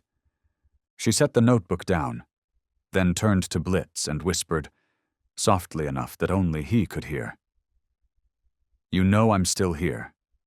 Because of you." Blitz didn't react with excitement. He simply tilted his head, let his nose gently touch the back of her hand, and let his tail sweep once against the ground, as if in acknowledgement, as if to say, "And I promised I'd never leave anyone behind." From a distance, Frank and Eli stood waiting. Eli was different now, no longer haunted, no longer lost in his own eyes. He had become the kind of father Claire once hoped he'd be, not someone who rushed to silence pain, but someone who learned how to walk through it, together with his child. Sienna arrived, too. No bulletproof vest, no sidearm. Just a woman visiting an old friend. She stood by the large oak tree, her gaze softening as she looked toward the forest, where Blitz and Mira sat, more peaceful than she'd ever seen them. Frank took a step back and captured a photo. No one posed, no one smiled, but the light passed through, blanketing them both, creating a moment that needed no retouching. "This one?" Frank said gently, like affirming something that required no approval, "will hang in the back corner of the room." As the sunlight began to fade, Mira and Blitz stood up. The girl said no goodbye, didn't look back. She simply walked forward, steady and certain, along the worn path, with Blitz beside her, not fast, not slow, but perfectly in rhythm with her heart. And as they reached the final bend in the road, the light from beyond spilled through, sketching a perfect frame upon the earth. The final frame, a drawing. The pencil strokes uneven, the colors sometimes blurred, sometimes bold, like the feelings of the one who drew it. In the picture, a forest path, with sunlight pouring in from the hilltop.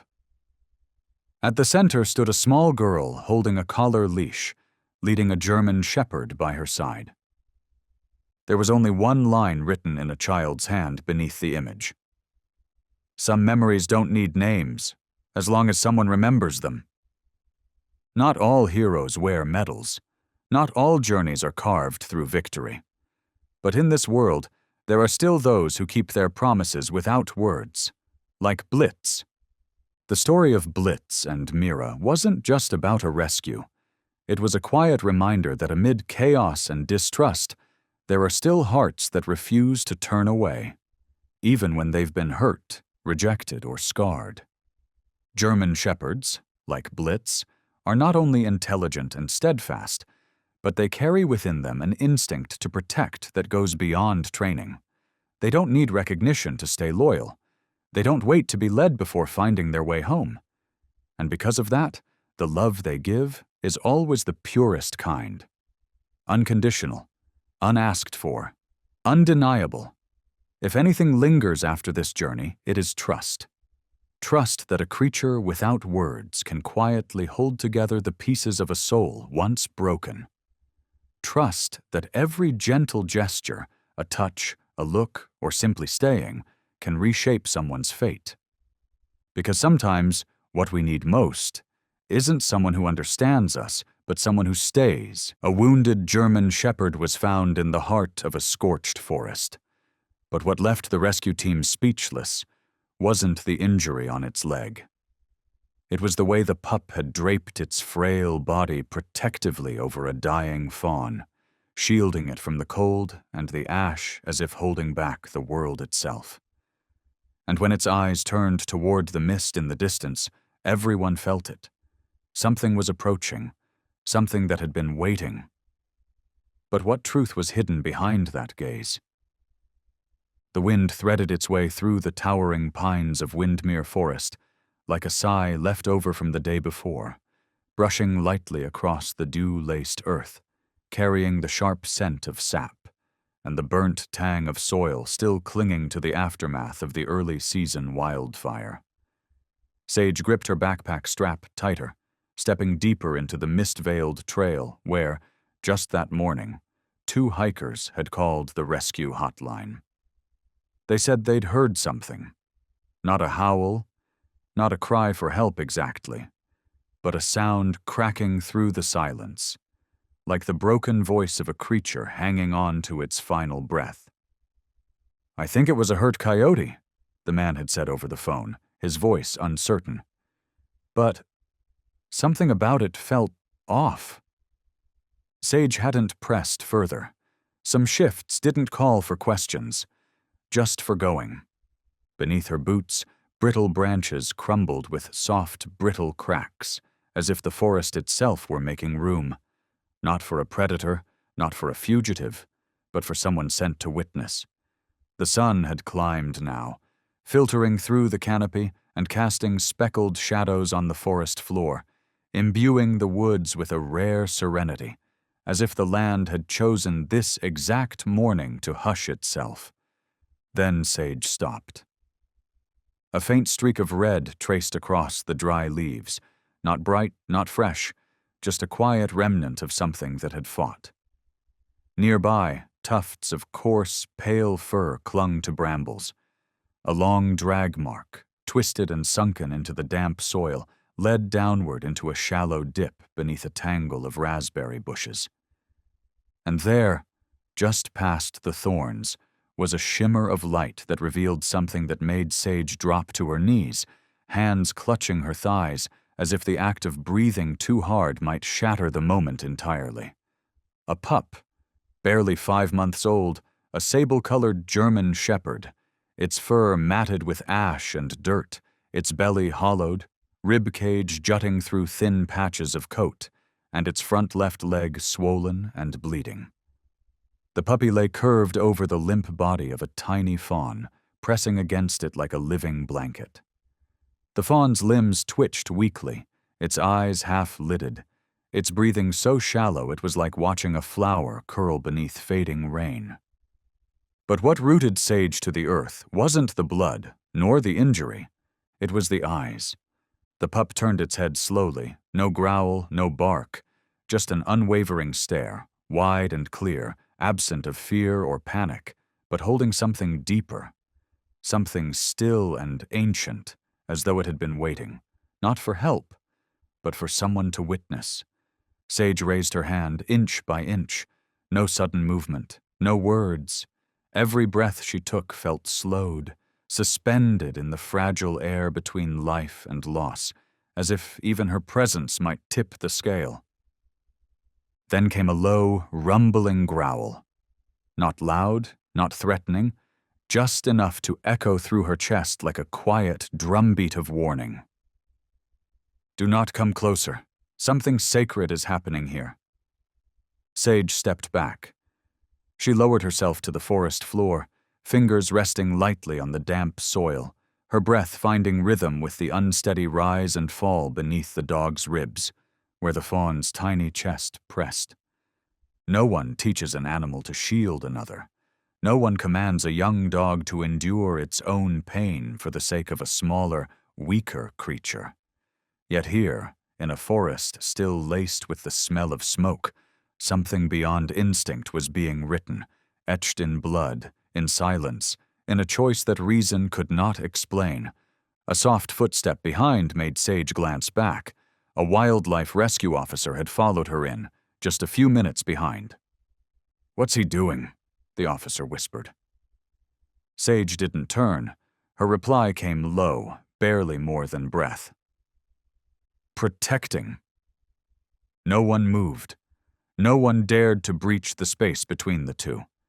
The blood trickled from the pup's leg, drop by drop, soaking into the crushed grass beneath the fawn's belly. It left a slow, glistening ring around them both. The fawn stayed still. But when Sage leaned slightly to get a clearer view, she noticed a tiny flick of the fawn's ear. Its eyes remained closed, its body limp like a leaf fallen too soon. But there was breath. The pup still stared, unblinking, unshaken, as if in the chaos and threat of the forest, it had already chosen where it must stay, the place where that little one still breathed, even if it was the final breath. The wind shifted, a cooler current threaded through the leaves, and in that moment, a shaft of light pierced the canopy, spilling directly onto the patch of ground where the two lay. The muddy, tangled fur of the young shepherd caught the sun just right, gleaming with a quiet fire, like bronzed warmth brushed across the most unforgiving place. As if someone, somewhere, had chosen to bless this exact moment. Sage lowered herself, her body moving as if surrendering to something larger than instinct or thought. And in a whisper not directed at anyone in particular, she murmured, "I see it now. I see what you're doing." And then, the dog, neither growling nor retreating, simply turned its head and gave the deer's ear a slow, gentle lick. A motion so small it could have been missed.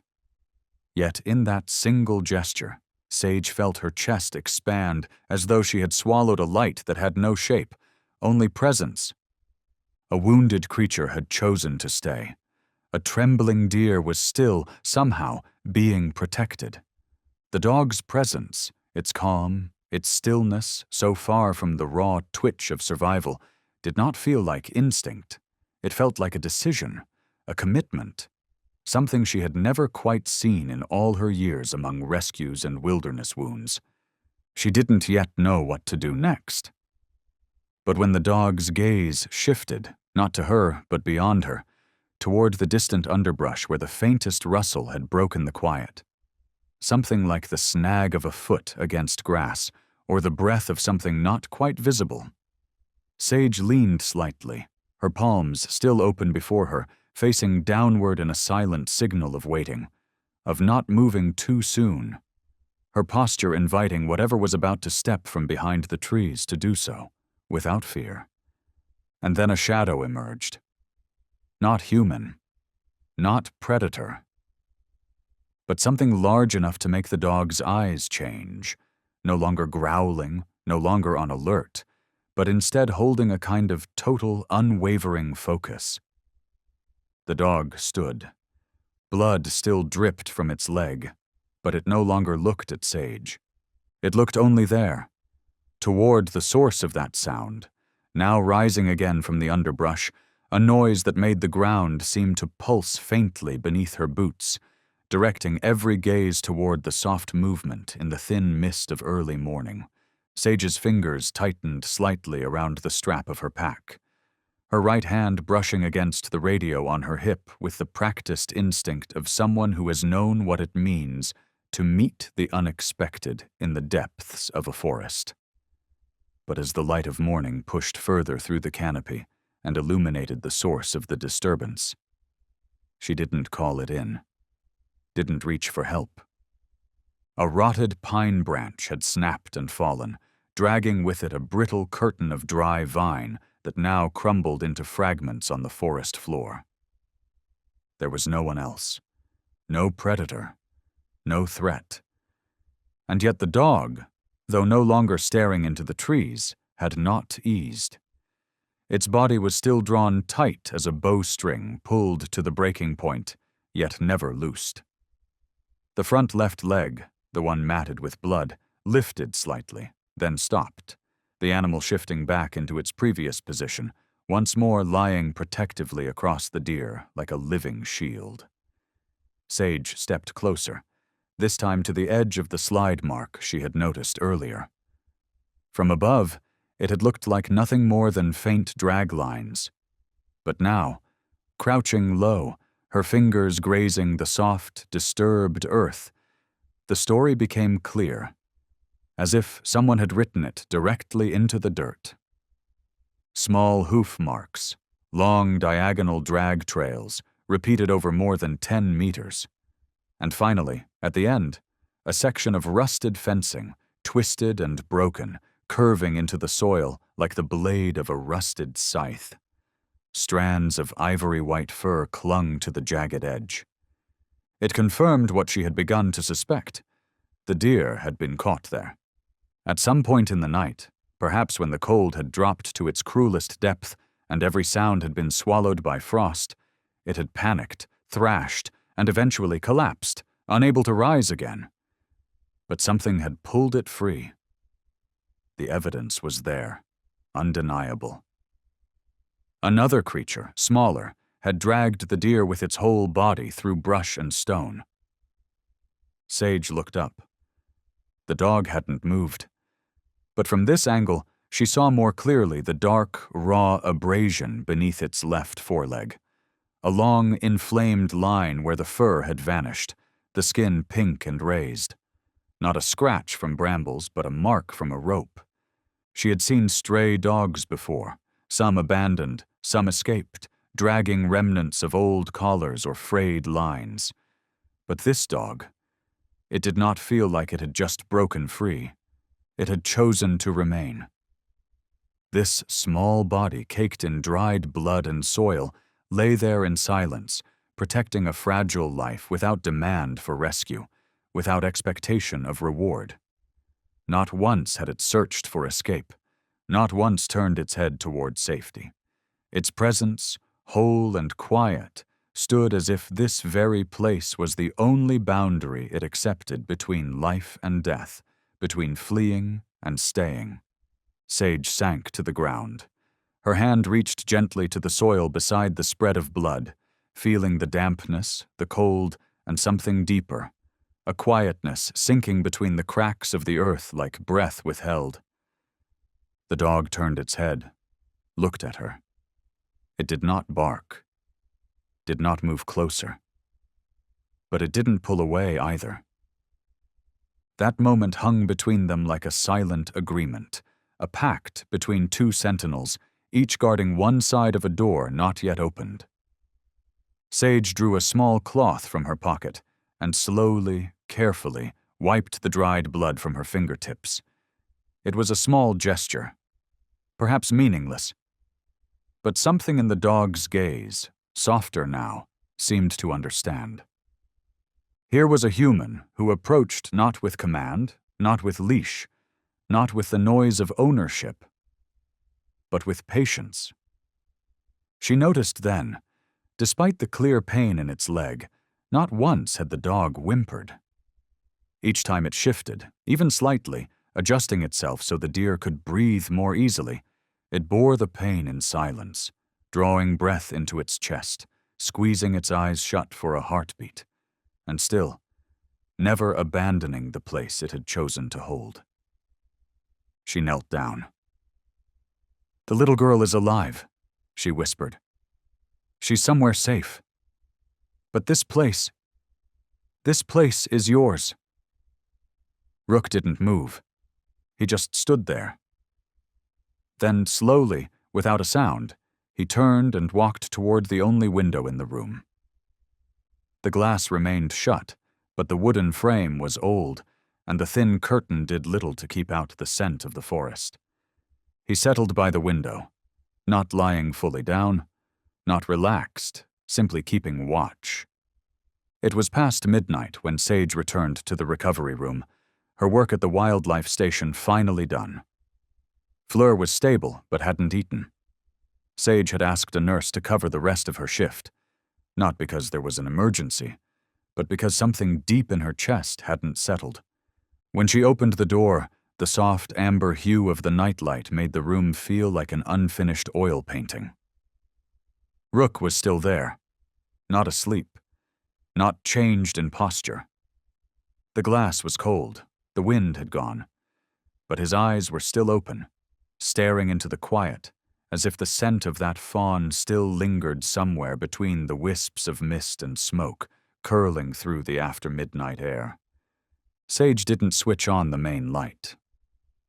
She sat down at the far corner of the room, 2 meters from Rook. Rook glanced at her, then turned back away. She pulled a small cloth from her pocket, gently wiping the dirt from her hands. In the corner, the wall clock let out a faint chime, too soft to be sure if it marked 1 or 2, but neither of them paid attention to the time. And then, in the kind of silence so thick it wrapped around every breath like a heavy quilt, Rook tilted his head, not at a sound, but at a light passing outside the glass. His eyes brightened, not with excitement, not with alarm, but with a kind of still, quiet waiting, like someone who's stood too long at a doorway, knowing no one would knock, and yet choosing to stay a little longer. Just a little longer. Sage followed that gaze. On the glass, Rook's reflection shimmered faintly. It wasn't the image of a recovering pup anymore. It looked more like a sentry, a companion, guarding something she hadn't yet begun to understand. Then a sharp beep rang from the radio set on the table. Only once. It didn't come from her main channel, not from the place where Fleur had been left, but from a secondary frequency, one reserved for urgent alerts concerning the perimeter of the reserve. Rook didn't move, but his eyes did. They locked onto the radio, as if he'd heard something before anyone else could comprehend it. Sage stood slowly, lifting the radio between 2 fingers, as though afraid the heaviness of the moment might shatter around them. A moment where a creature sat as still as stone, guarding something far deeper than a wound. The screen offered no message, but the signal light blinked once, clear enough to confirm. The sound wasn't an error. She waited a few more seconds, then placed the radio gently back on the table. Neither of them spoke. The small room held nothing but the soft hum of the ceiling fan, a gentle, steady rhythm, like a lullaby for dreams that hadn't come. But Rook remained awake. His ears rested back slightly, his eyes fixed on the window, as though the alert wasn't meant for Sage, but for him. The next morning the mist still clung to the air, though sunlight had begun to spill across the porch. Beneath the southern awning, Milo stood quietly by a water basin, an old towel in hand. His oak-colored hair was tousled by the early breeze, eyes half closed, not from sleepiness, but from a quiet understanding of how light bends through morning haze. Light that didn't dazzle, but simply softened the edges of the world. He didn't ask his mother what had happened during the night, nor did he question why a German shepherd was resting in a recovery room instead of the animal pen. Milo didn't ask much. He never used more words than needed. Not since that night almost a year ago, when his father never came back from a late shift near the western ridge. That was when he learned to listen with his eyes and his hands, instead of his mouth. Sage opened the door, placing a tray of food on the table. Rook lay on the floor, his head resting on his front paws, eyes no longer shining like they had in the night, but not dull either.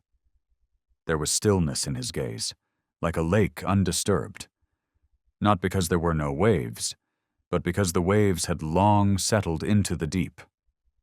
Milo entered but didn't approach directly. He paused in the doorway, towel still in hand. No gestures, no sound.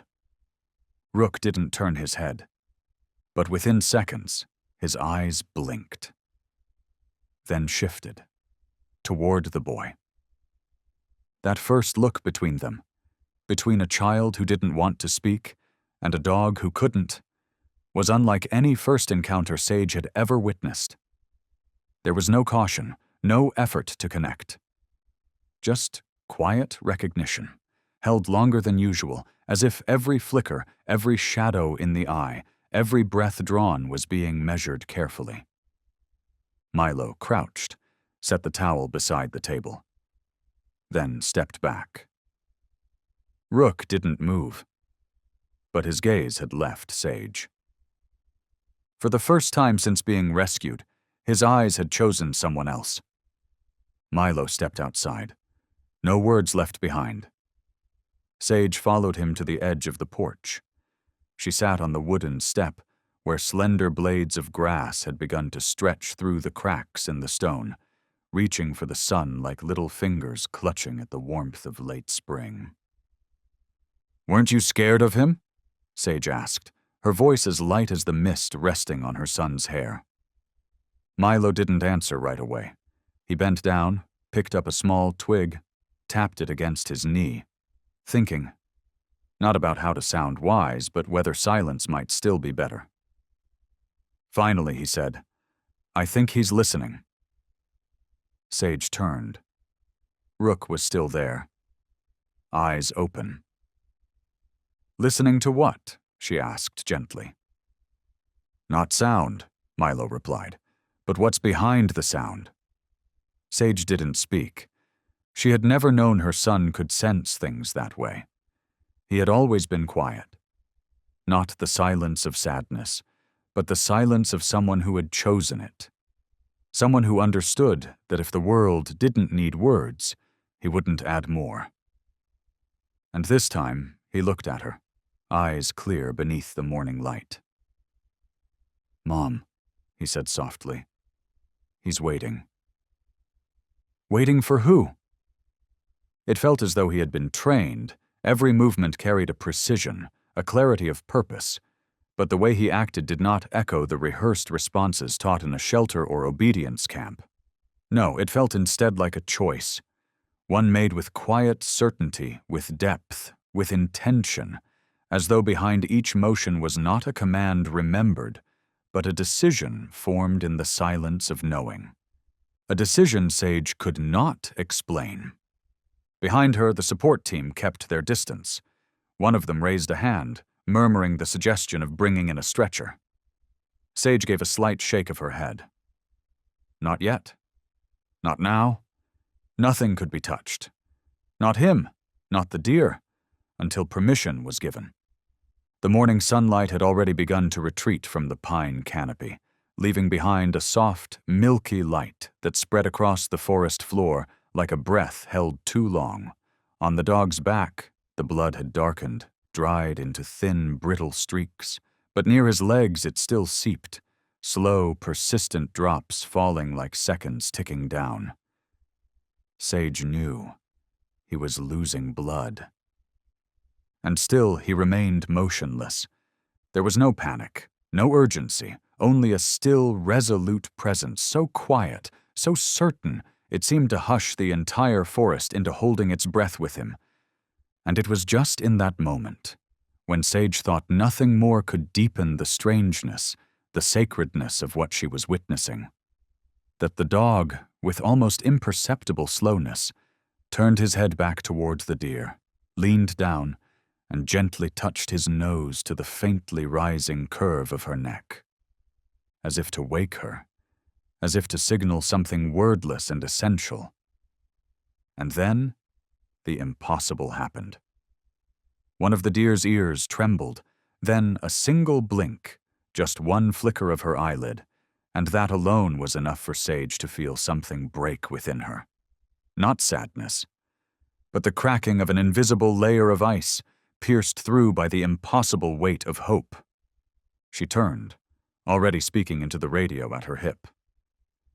"Prep the recovery station. We have a small window, and I am not letting it close." But even before her words had fully left her mouth, a sound echoed from deeper within the woods, sharp, unfamiliar, too short to locate, yet enough to still every person in their tracks. Sage turned back instinctively and met the dog's gaze. This time the look in his eyes held no fear, no alarm, not even caution, but something else entirely, something that sent a chill down her spine. That gaze, direct, heavy, and unblinking, seemed to hold within it a map she had no right to read. Not because she could not understand, but because she already did. Because some truths were carved so deeply into the marrow of a creature, written by loss, by memory, by nights spent pressed against the edge of death in the dark, that only those who had stayed, truly stayed, could ever understand what it meant to choose not to leave. Fleur, the name Sage had quietly given to the small deer, was taken first, gently wrapped in a soft mat that smelled faintly of antiseptic. Her legs curled in the last reflex of contraction, but her eyes half open, as if still searching for the silhouette of a figure now fading into dream. Rook was carried out next. The dog's body, far lighter than his ferocity in the forest had suggested, rested in Sage's arms, and when his underarm brushed against her, she could still feel the dampness of blood and the heat of the inflamed wound. Yet even now, the dog made no sound, no whimper, no collapse, no resistance. Only his breath, fast and shallow, caught in his throat as though every inhalation pulled with it some fragment of memory, one last echo of the fight that had just passed. The vehicle shook gently on the gravel road. Dim dashboard light cast faint shadows across the cabin, illuminating Rook's eyes as he gazed sideways out the window, not searching, not afraid, but as if trying to measure the distance between 2 points, the place where survival had been held together by sheer force of will, and the place he was now being taken from it. Windmere Rescue Shelter for Dogs was not large. The exam room could barely hold an old steel table, a shelf of medicine, and a well-worn cotton mat in the corner. Rook did not resist when placed on the floor, but neither did he cooperate. He stood motionless as the vet inspected his injuries, his eyes locked on the closed door. He paid no mind to the hands cleaning the blood from his fur, no reaction to the sting of antiseptic. But the moment the wind hissed through the window frame, he lifted his head, ears drawn taut, nose twitching faintly, as if waiting for a specific sound, one that would call his name back from the void. "No chip, no collar, but clearly raised by someone," the vet muttered, gently probing the edge of the raw skin. "This one's from rope burn. Might have broken loose from wherever he was tied." Sage said nothing. She simply sat, quietly, on the edge of the chair, her gaze never leaving the silent figure before her. And that silence, it did not make the room colder, it did the opposite. It laid itself over every surface, every footstep, every breath, like a thick cloth that slowed time and thickened the air. When the antiseptic spray hit the wound, Rook drew his leg in slightly, but again, made no sound. No yelp, no snarl, no attempt to bite. His gaze remained fixed on the door, as if the only world that still held meaning was the one waiting behind that narrow sliver of darkness. Sage knew she had to leave. Fleur was receiving emergency care at the Wildlife Rescue Center to the southwest, over 40 minutes away by car. They would not allow her to stay long, and Fleur, if she survived, would be fragile, unbearably so. But just as she stood, just as she turned to go, Rook moved. Not with a bark, not with a growl, but with a sharp turn of the head, so sudden it caught her in mid-step. And the look he gave her, fleeting as a breath but as sharp and real as pain, stopped her in her tracks. Milo looked up. He shrugged softly, and after a few quiet seconds, he answered with just one line. She needs warmth, and he knows. Sage smiled, though the weight in her chest refused to ease. He's been chained before, she said quietly. The marks beneath his foreleg, they're from a wire collar. Maybe Rook escaped, but instead of running far, he turned back to pull another creature out. Milo said nothing, yet his gaze never left Rook, as if, in the silence of his own mind, he was slowly fitting together every fractured piece of this story, using a kind of understanding that didn't need to become words. And the blood on Fleur's neck, Sage continued, it didn't come from the fawn. It was Rook's. It was the blood of the one who stayed behind. Milo stepped closer to the window. Sunlight caught in his hair, making the tousled brown curls shimmer like golden thread woven between branches. He said nothing more. He simply opened the window slightly, just enough to let the air pass through, just enough for Rook to feel it, then set a fresh bowl of water down by the table leg. Sage was about to call him back, but at that exact moment, from the far end of the yard, where only burnt grass patches and frost-bitten shrubs remained, came a sound so soft it barely counted as a sound at all. It wasn't footsteps, it wasn't a voice. It was something like movement from beneath the ground, or from the edge of a silence that had long been buried, now trying to rise through a season not yet warm enough. Rook lifted his head. His ears stood, his eyes sharpened, catching the light like silver stretched thin over snow. And then, in the stillness, his gaze locked onto something just beyond the wooden fence, where a pale gray blur had just passed by, too fast, too faint to be seen clearly. Sage stepped closer to the frame. Her eyes followed the invisible line of Rook's focus, but all she saw was a slice of sunlight tangled in mist, falling at a slant onto a patchy lawn littered with broken pine branches, left behind by a hailstorm last week. No movement, no sound. But the tension in Rook's body, drawn tight like a line just before release, kept her from brushing off the moment as coincidence. Something had passed through. Or maybe something was still standing there, inside Rook's mind, in a place she didn't yet have the language to enter. The entire day passed, and Rook barely stirred. He didn't lift his head when Sage opened the door. He didn't move when Milo brought food. The slices of boiled white meat remained untouched in the tray. The water level dropped only slightly, as if touched only by habit, just enough to keep going. But it wasn't fatigue. It wasn't stubbornness. It was as if part of him had gone elsewhere, somewhere inward, somewhere deeper than muscle or healing flesh, where a silent calling still echoed every time the wind slipped through the open window. Sage sat near the medical tray, watching from a distance.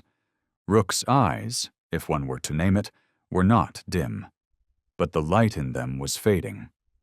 Not because the room was dark, but because whatever had once lit that gaze was slowly receding in a way no medication could reach. By early afternoon, her phone rang.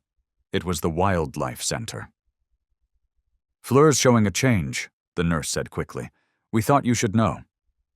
Sage dropped her file and reached for her coat, still holding the phone against her ear.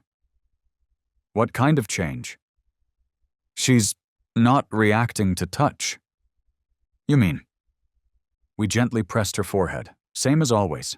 No blink, no flinch, no shiver. "Pupils?" "Still responding to light. Biologically, there's nothing critical, but behaviorally, it's off." How so? She used to twitch at paper rustling, flinch when we opened the exam door. Now, nothing. Could she just be exhausted? She's empty. Sage paused. The nurse's voice lowered, as if what he was about to say didn't belong in any official report.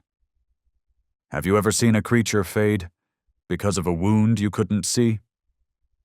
Sage looked up. In front of her, Rook lay on his side, one leg curled, eyes open, unblinking. Yes, she whispered. I'm watching it right now. The Fleur Wildlife Station sat between two wind-blown hills, surrounded on all sides by reeds and saplings. On the drive there, Sage cracked her window just enough to let the air in. Cold, carrying the scent of wet soil and something that reminded her of damp hair after the first spring rain, a smell that always brought to mind those creatures who didn't speak in words, yet somehow knew how to reach the innermost parts of a person's chest. When she arrived, she bypassed the main hall and headed straight for the isolation tents, the ones reserved for animals recovering from acute trauma. Fleur had been placed in the innermost stall, lined with fresh straw, warmed by soft amber light, and serenaded by a quiet, wordless melody from a tiny speaker near the window ledge.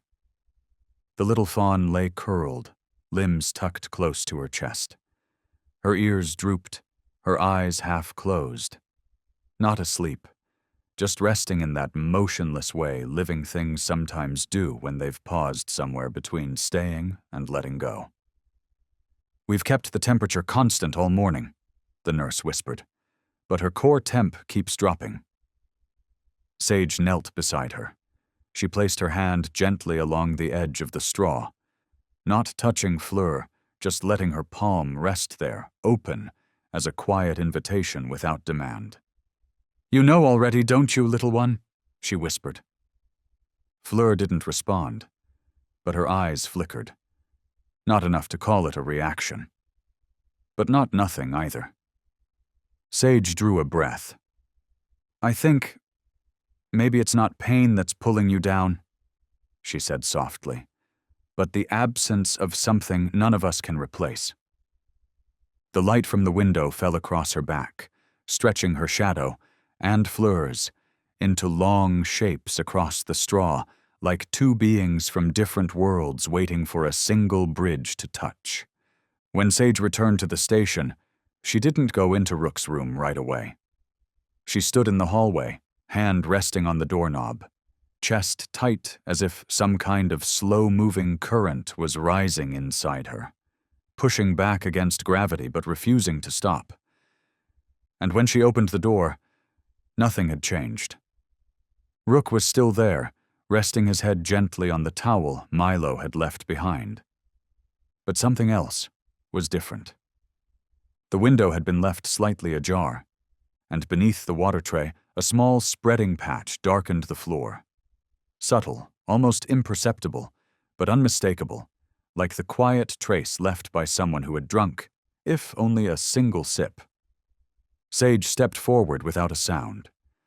She lowered herself slowly, and for the first time, placed her hand upon the floor, on the spot nearest to Rook's tightly drawn legs, where the dog lay curled with his back to her, his gaze still fixed on the world beyond the open glass. But something in that gaze had changed. It was no longer waiting. It was the beginning of acceptance. That absence did not always mean loss, and that to keep something did not always require touching it. Behind her, the door trembled gently on its hinges. The wind of early afternoon was beginning to drift northward, sliding down the slope of the forest, carrying with it the faint, mingled scent of fresh moss and the scorched remnants of branches once kissed by an old wildfire. And as she stood to close the door, a sudden movement shifted the rhythm of the space. Rook sprang up, not in panic, not in fear, but with a sharp certainty, as if some invisible thread had finally pulled taut on the note only he could hear. Sage hadn't even spoken when the dog bolted from the porch. No glance back, No waiting for command, and yet not a trace of chaos in his stride. Sage followed instinctively, her body already in motion before thought could catch up.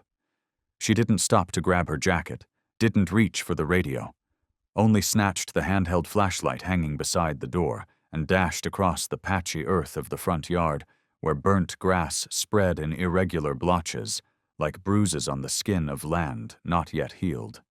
Rook did not dart aimlessly.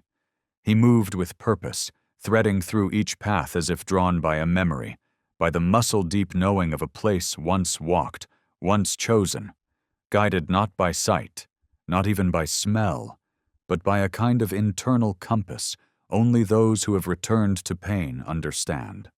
Along the edge where Windmere's boundary met the trees, Sage called his name, once and only once, not to command him back, but to anchor herself in the current of this return, a return whose direction she did not own.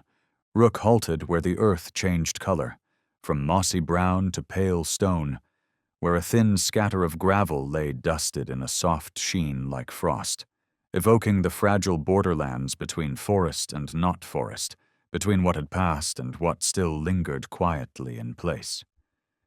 Before them stood a rusted iron fence, not tall, not sharp, but twisted in places, its wire mesh weathered and pocked, enough to speak without words that whatever had once stood behind these rails had not known peace. Rook stepped forward slowly. He did not bark. He did not growl. He did not tremble. He simply approached and stood before the fence, as though even he were now bearing witness to the place he had once left something behind. Sage came close behind him, her step so silent the grasses beneath her feet did not stir. She did not speak. She did not break the silence. She simply stood beside him and looked. There, on the lower rung of one iron bar, a smear of old blood had dried. Faint, dark, like the memory of paint long forgotten.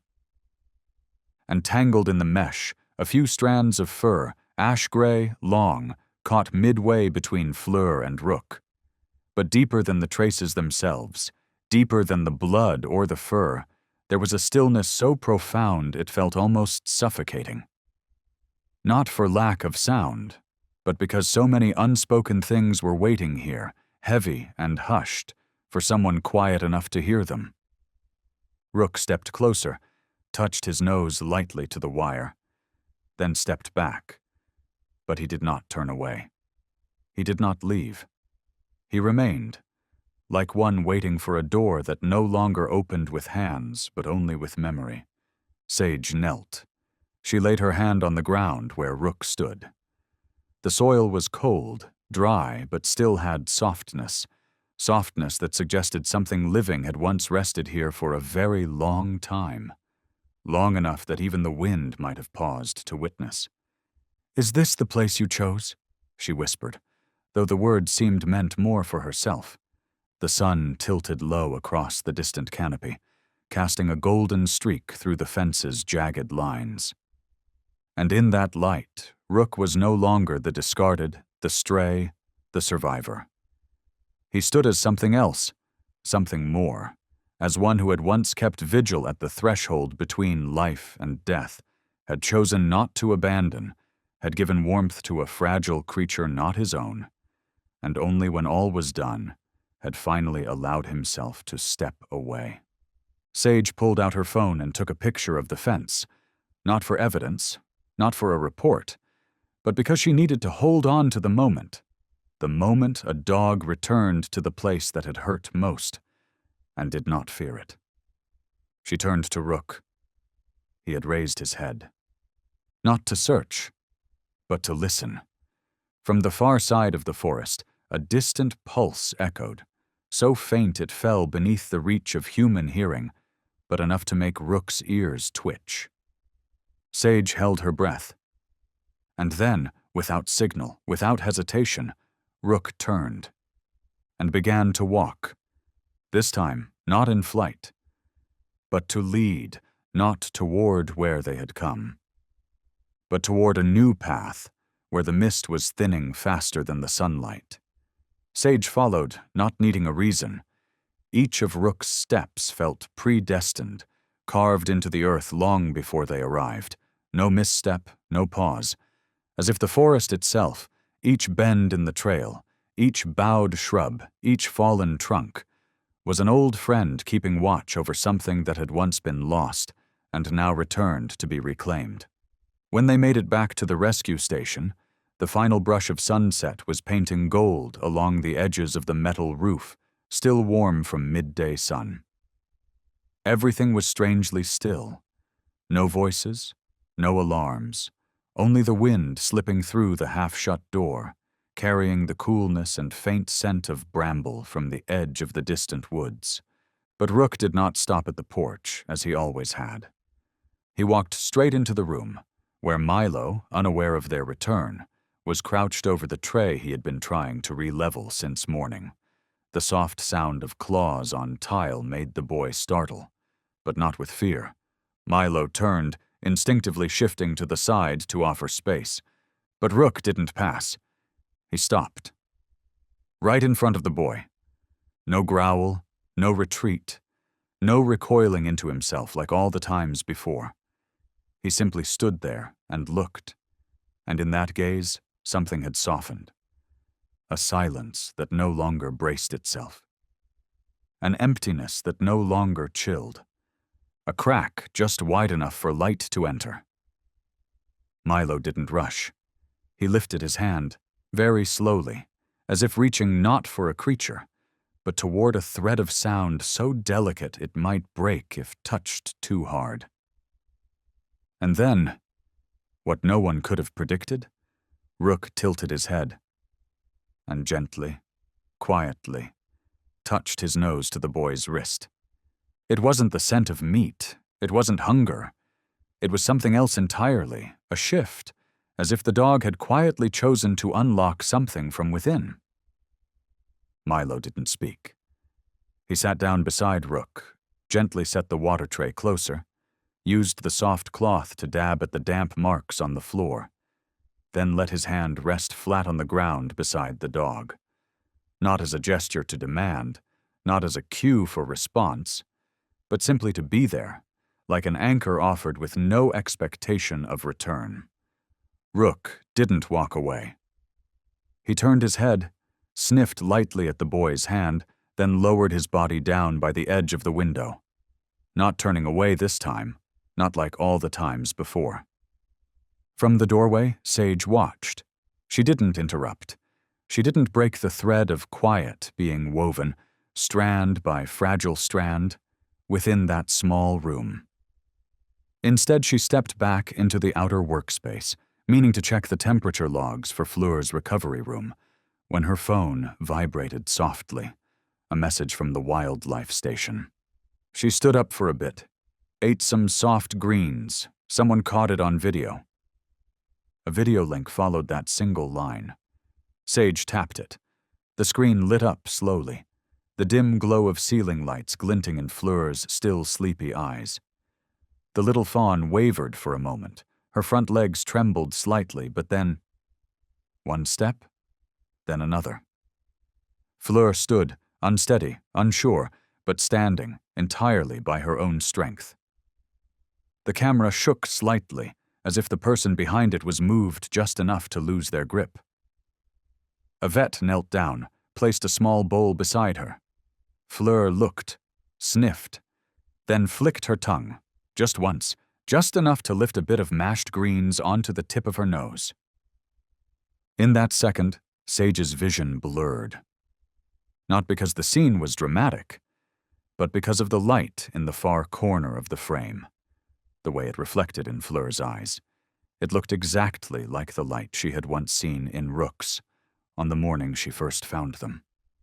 She carried the phone back into Rook's room. The air inside had changed. Something was different, lighter, easier to breathe, like the space itself had shifted to accommodate a creature no longer trying to escape.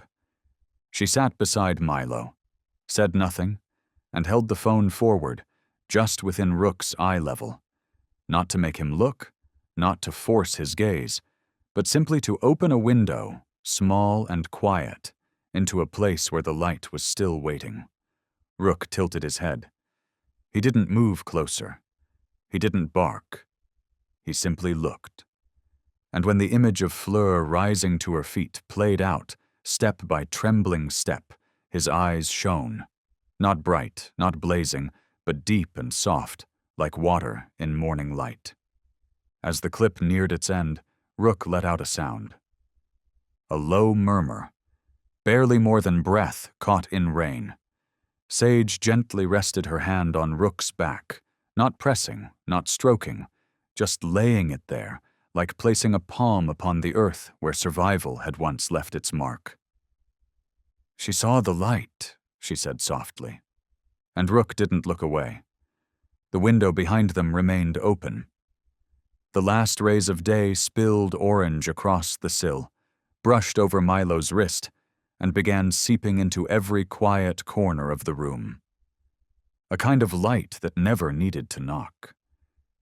And just then, from the technical wing, the radio blinked.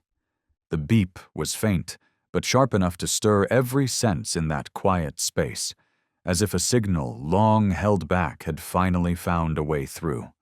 Sage turned toward the control desk and pressed the receive button. "Station 3 to Windmere Base. We've got good news," came the voice of the attending medic, thick with warmth he didn't bother to hide. "Fleur stood for 5 minutes. She just ate half a portion, and she responded to her name for the first time." Sage tightened her grip around the radio, turned back. Rook was staring at her, still, unblinking, as if every word spoken through static had been heard in full. She lowered the radio, placed it back on the table, then turned to Milo. "We need to take Rook for a drive." The olive-green pickup rolled slowly along the red dirt road that connected Windmere to Wildlife Station 3, a route just over 10 kilometers, but winding through some of the steepest curves in the valley. Rook sat in the back seat, no harness, no leash, no sign of unease. He didn't lie down.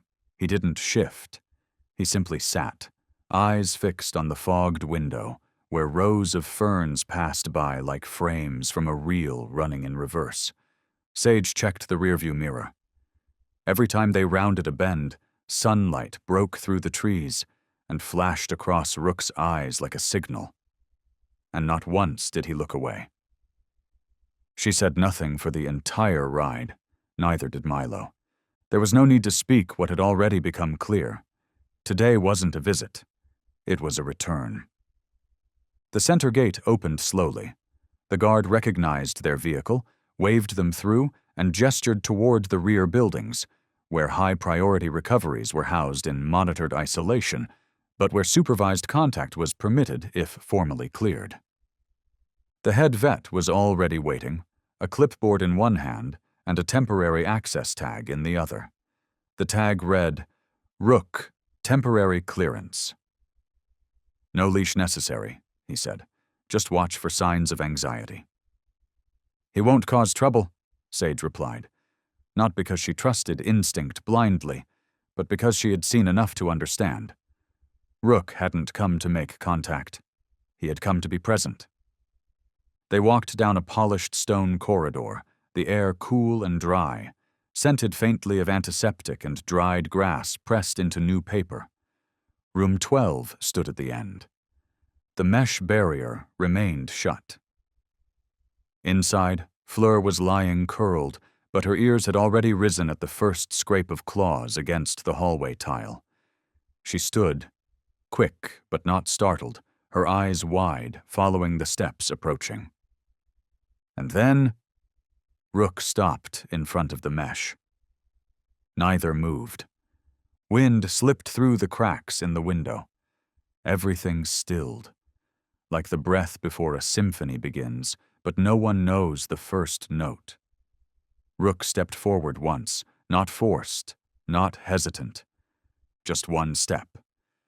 Fleur stepped back half a pace, stunned perhaps that what she saw was real, then paused, tilted her head, eyes still fixed on the familiar shape across the barrier.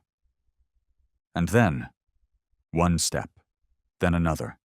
Short, slow, but certain. She brought her muzzle to the mesh, lightly. No push. Rook did the same. It was only presence. Clear, full, unhidden. Sage stood motionless, her fingers gently tightening around the name tag clipped to her shirt pocket.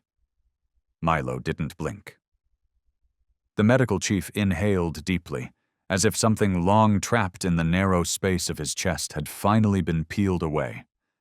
Inside, a nurse unconsciously placed her hand over her heart and whispered, "I think I just saw the most beautiful thing in my 3 years here."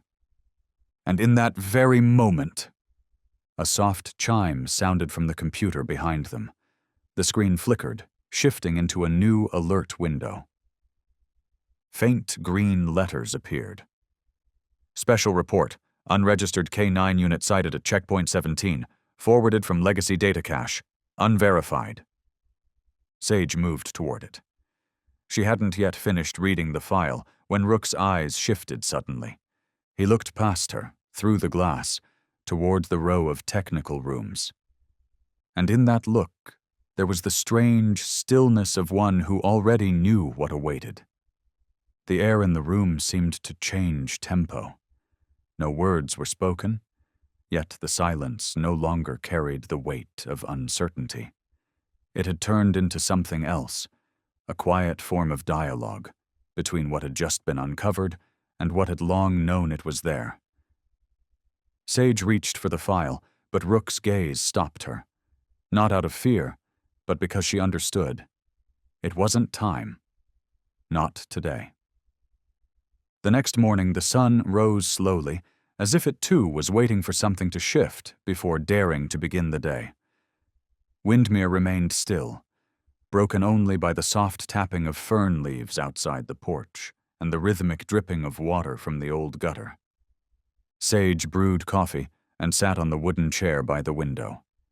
A breeze drifted through the frame, carrying the warm, earthy scent of moss just kissed by sunlight. She hadn't taken the first sip when a faint rustling caught her ear from beneath the floorboards. It wasn't the sound of paws, nor claws brushing tile. It was fabric, soft, dragging gently. And when she turned, she saw Rook. He was carrying the ash-gray leash, the kind used only for long walks, and laid it quietly at her feet.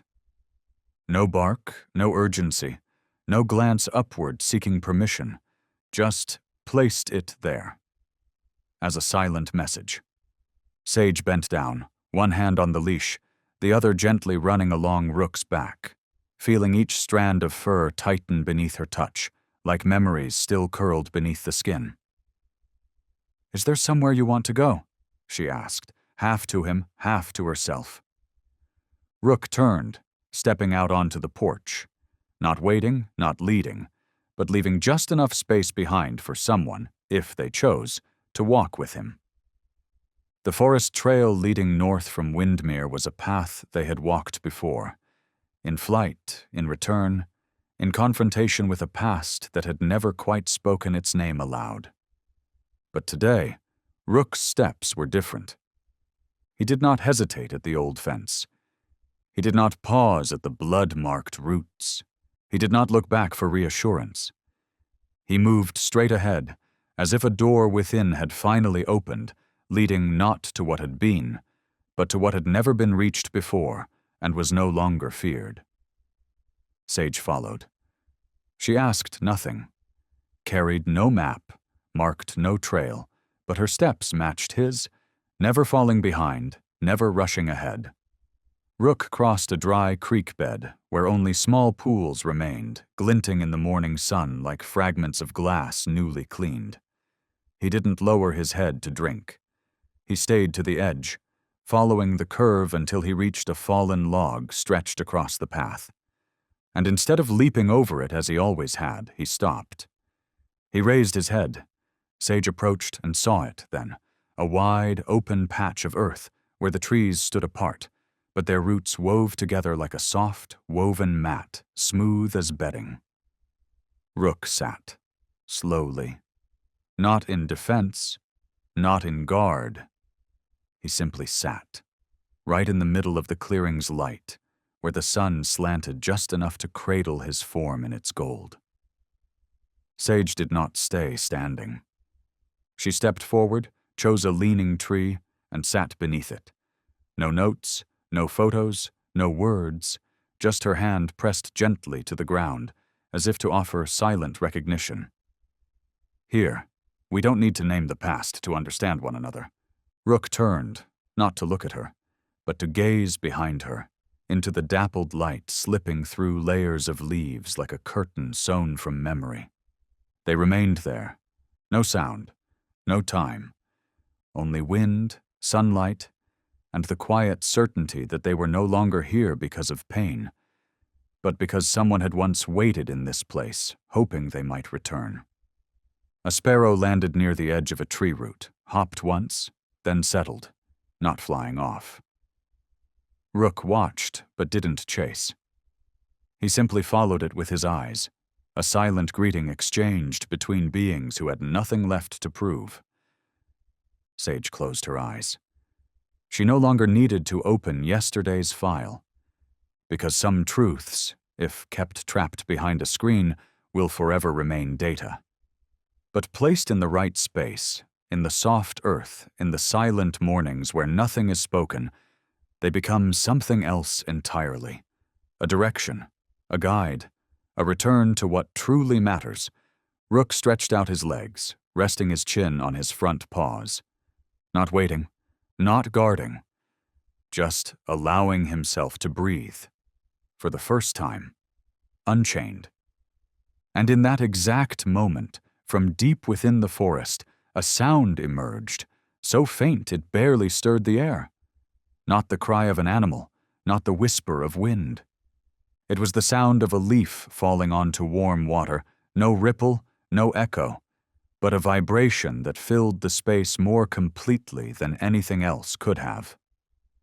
Rook's ears lifted, not from habit, not from training, but as a response born of something older than fear, something shared only by those who have known aloneness, who have walked through it and chosen, somehow, to carry life forward, for someone else to continue.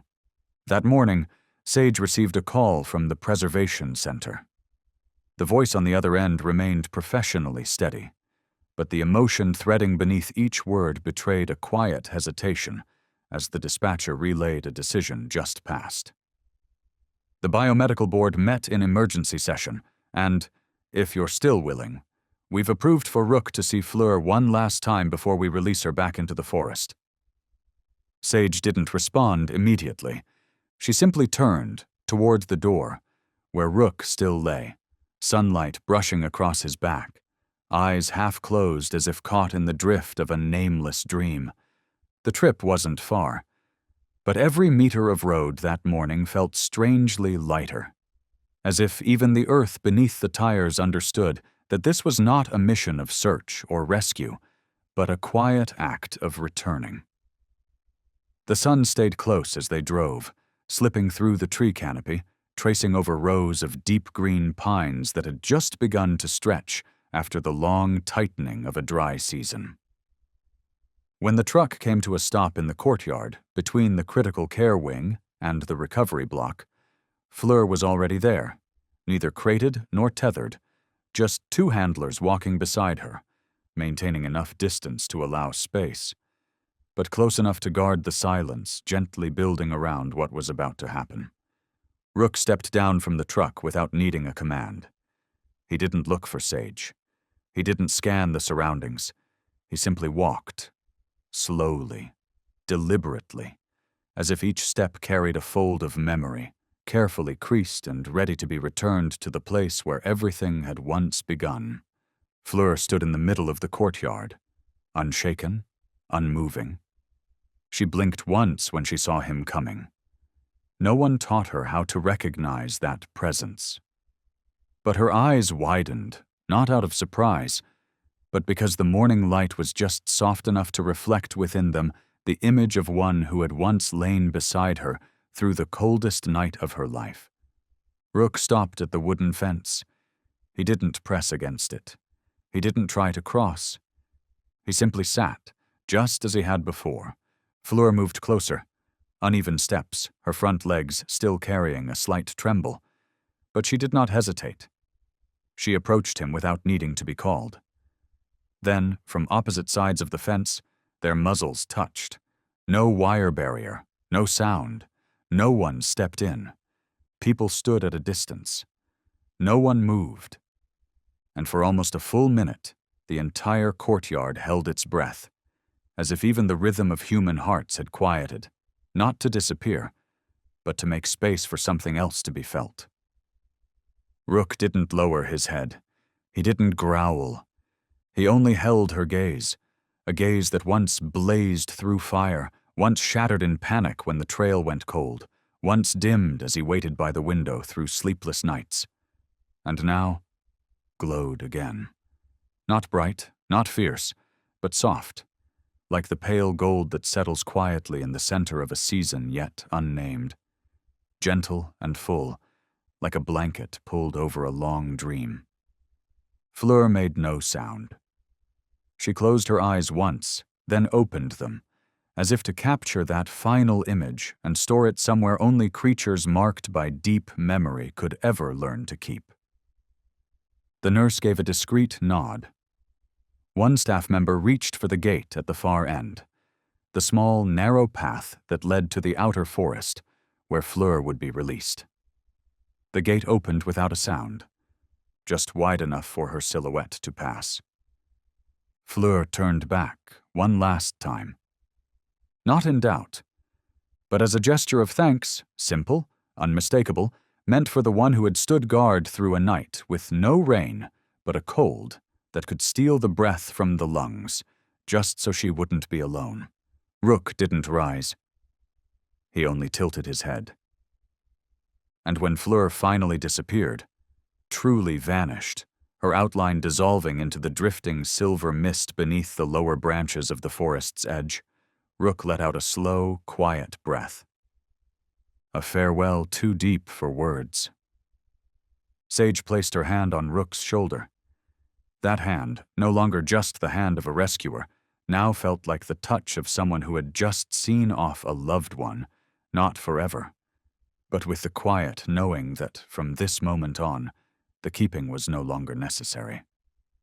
The sky that day shone clearer than the days before.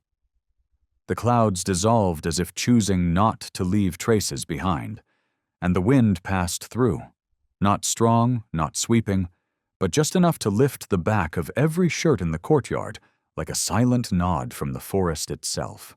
Rook spent the entire afternoon on the porch. He didn't lie still like he used to in the early days. He didn't pace as he had during the long nights. He simply sat, body facing the trail where Fleur had vanished, eyes no longer carrying the weight of waiting, nor the sting of parting, but clear, serene, as if something far greater than language had just been received. Milo returned from school, dropped his bag on the table without needing to be reminded. He looked out and saw Rook still there, and instead of calling out, he walked quietly over, sat beside him on the wooden step, hands resting on his knees, shoulders slouched, back not quite upright. The afternoon sun slanted through the roofline, casting their shadows together. One tall, one small, one with a strong back, one with loose shoulders, two shapes of different kinds, sharing the same kind of silence, now stripped of fear. Later, when the wind shifted and stirred the scent of old timber rising from the porch boards, Milo leaned in just a little closer. Rook turned his head gently, not startled, but as if he'd already known the boy would move. The child's chin hovered near Rook's back, not pressing, not leaning, just close enough to feel the warmth of a coat still holding sunlight. And then, for the first time in a long time, Milo spoke. Not to question, not to ask, but as though breathing in the shape of sound. "I think you knew," he said. "You knew I wasn't okay even before Mom did." The wind brushed across his cheek and carried the words away without clinging to them. But Rook didn't stir. Only his tail moved, just once, very slowly, as if that too could be a reply. Milo smiled faintly. Not wide, not full, but real, like the first shaft of sunlight that breaks through the final veil of mist over a lake. From that day on, Rook seemed to slip into the narrow spaces between the boy and the world with quiet precision. In the mornings, when Milo wandered drowsily down the stairs, Rook was already stretched across the hall, head turned toward the steps, eyes open but unmoving. At breakfast, he shifted to a new spot, not too close, but near enough for their glances to meet across the table. When Milo studied, Rook lay beneath the desk, not asleep, not restless, just there, like a weight to hold the letters in place on the page. Sage saw all of it, but she didn't interfere. There was a boundary so fine that her instincts as a mother often urged her to cross it. But she understood. Some wounds aren't meant to be pried open to heal. Some are meant to be held just where they are, until the one carrying them knows when and how to let them go. One evening, returning late from a shift, she climbed the stairs and passed by Milo's room. She stopped, not because the light was still on, but because she heard his voice. Low, steady, not the tone he used with friends. "I can't tell anyone else," Milo was saying through the crack of the half-closed door. "But Rook understands." And in that moment, Sage didn't feel pain. She didn't feel left out. It wasn't revelation, nor some dramatic breakthrough. It felt instead like bearing witness to something aligning itself just right, something quietly beginning to unfold, not with grandeur or demand for attention, but in a form soft, unvarnished, and just solid enough to carry someone across the distance they hadn't known they could pass. Sage didn't open the door.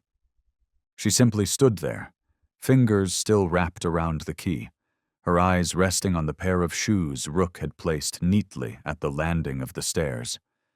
The very shoes Milo had refused to wear all through last winter because he couldn't stand anyone touching the feet that had once been injured in a fall a year ago.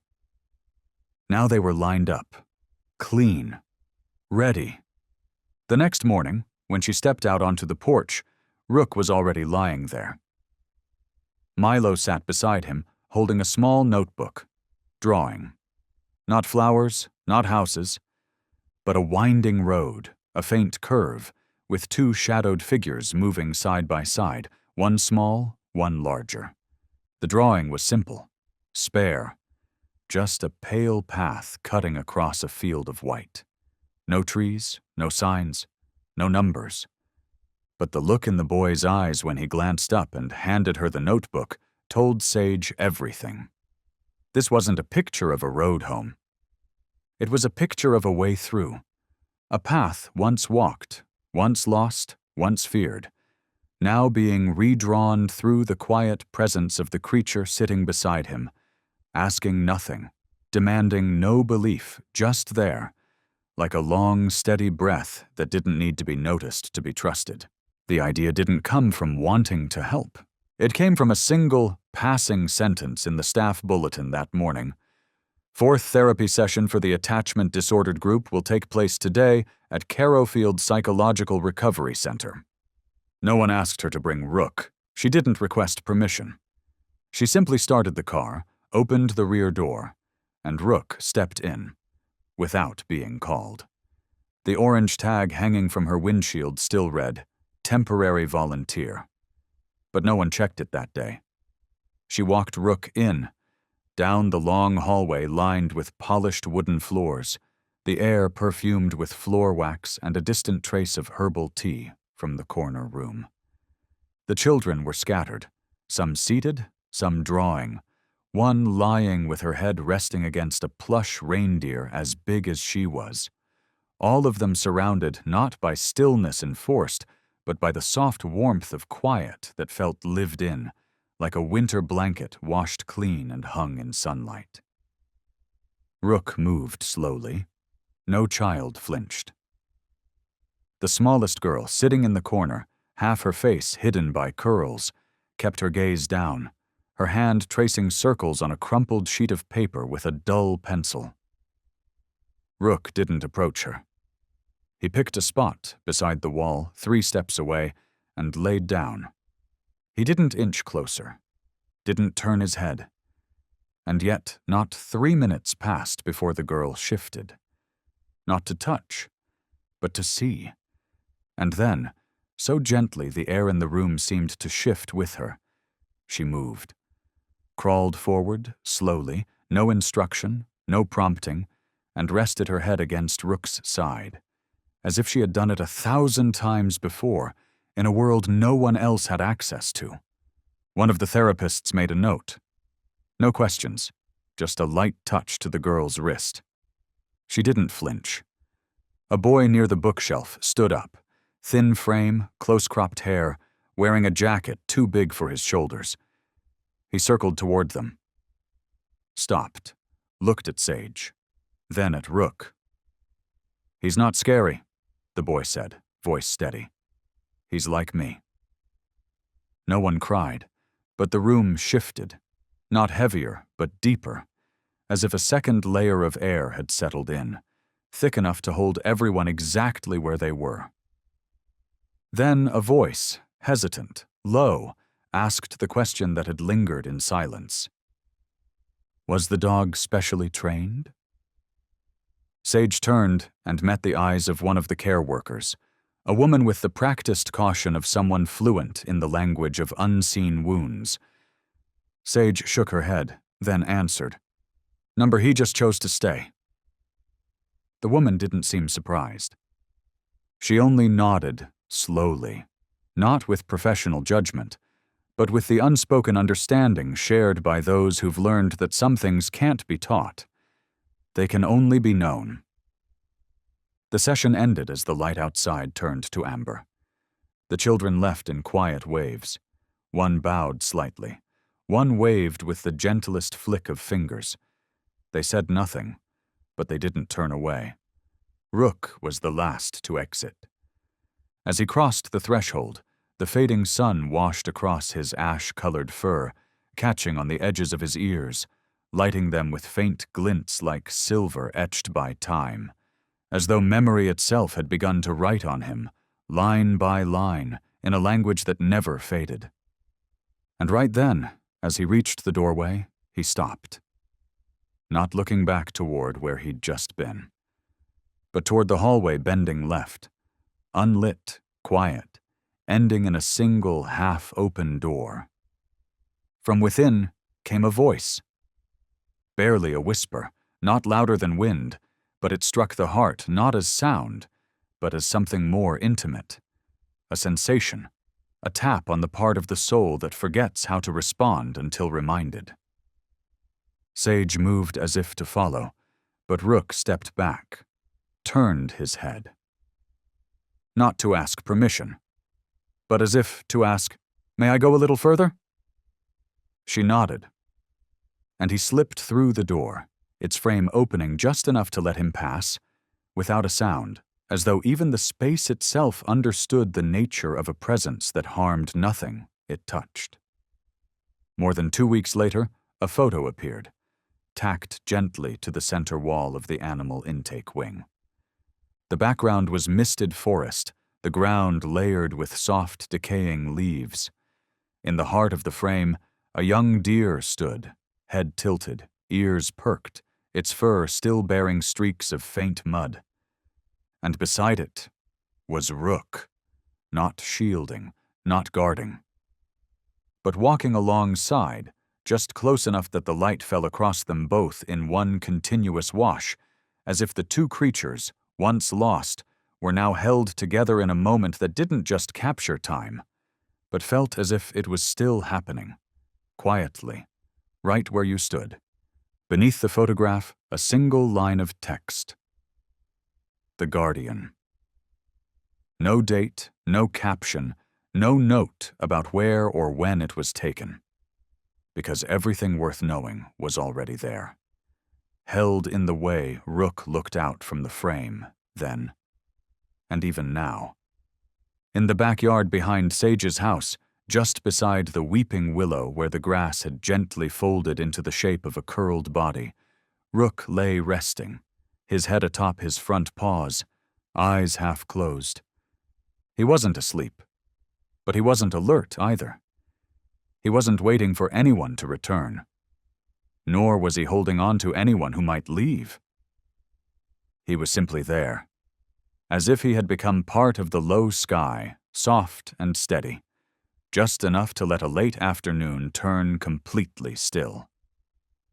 Milo stepped down from the porch, holding a new notebook in his arms, the first one he had ever stitched by hand, chosen each page for, drawn his own cover.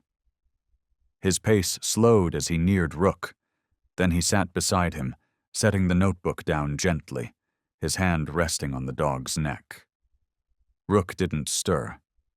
He didn't need to, because just a few seconds later, a voice rose, quiet, almost too quiet, like wind, but not from the trees or grass. It came from the boy. "He doesn't hold anyone back anymore." The words came like a closing sentence, but somehow they opened more than they ended. Milo ran a slow hand along Rook's back. He's living now. That night, Sage passed by the stairwell wall, an empty space she had once thought of filling with a family photo, but never had, because no image ever felt right enough to belong there. Until now. It was a photo of Rook sitting on the porch, Milo beside him with a book in hand, head resting gently on the dog's shoulder, the fading sunlight cutting sideways across the frame, catching in the wildflowers that climbed the old wooden eaves, a moment unposed, unasked for, but perfectly preserved, everything they had reclaimed after so many days spent lost. She placed it in a frame. She didn't hang it right away. She left it resting on the shelf, beside a dry pine branch, still faintly scented with resin. And then, as if guided by a ritual never taught, she turned toward the porch. Rook was still there, his eyes still bright. But this time his gaze wasn't cast toward the forest. It turned inward, toward the house, toward the room where Milo now slept, arms wrapped around the freshly written notebook. No locks needed, no calling back, because Rook wasn't just a dog who got adopted. He was a being who chose to stay. And just then, from the side of the house, a small knock sounded. Not human, not wind, but something else. A sign. That behind the door yet to open, someone was still waiting to be seen for the very first time.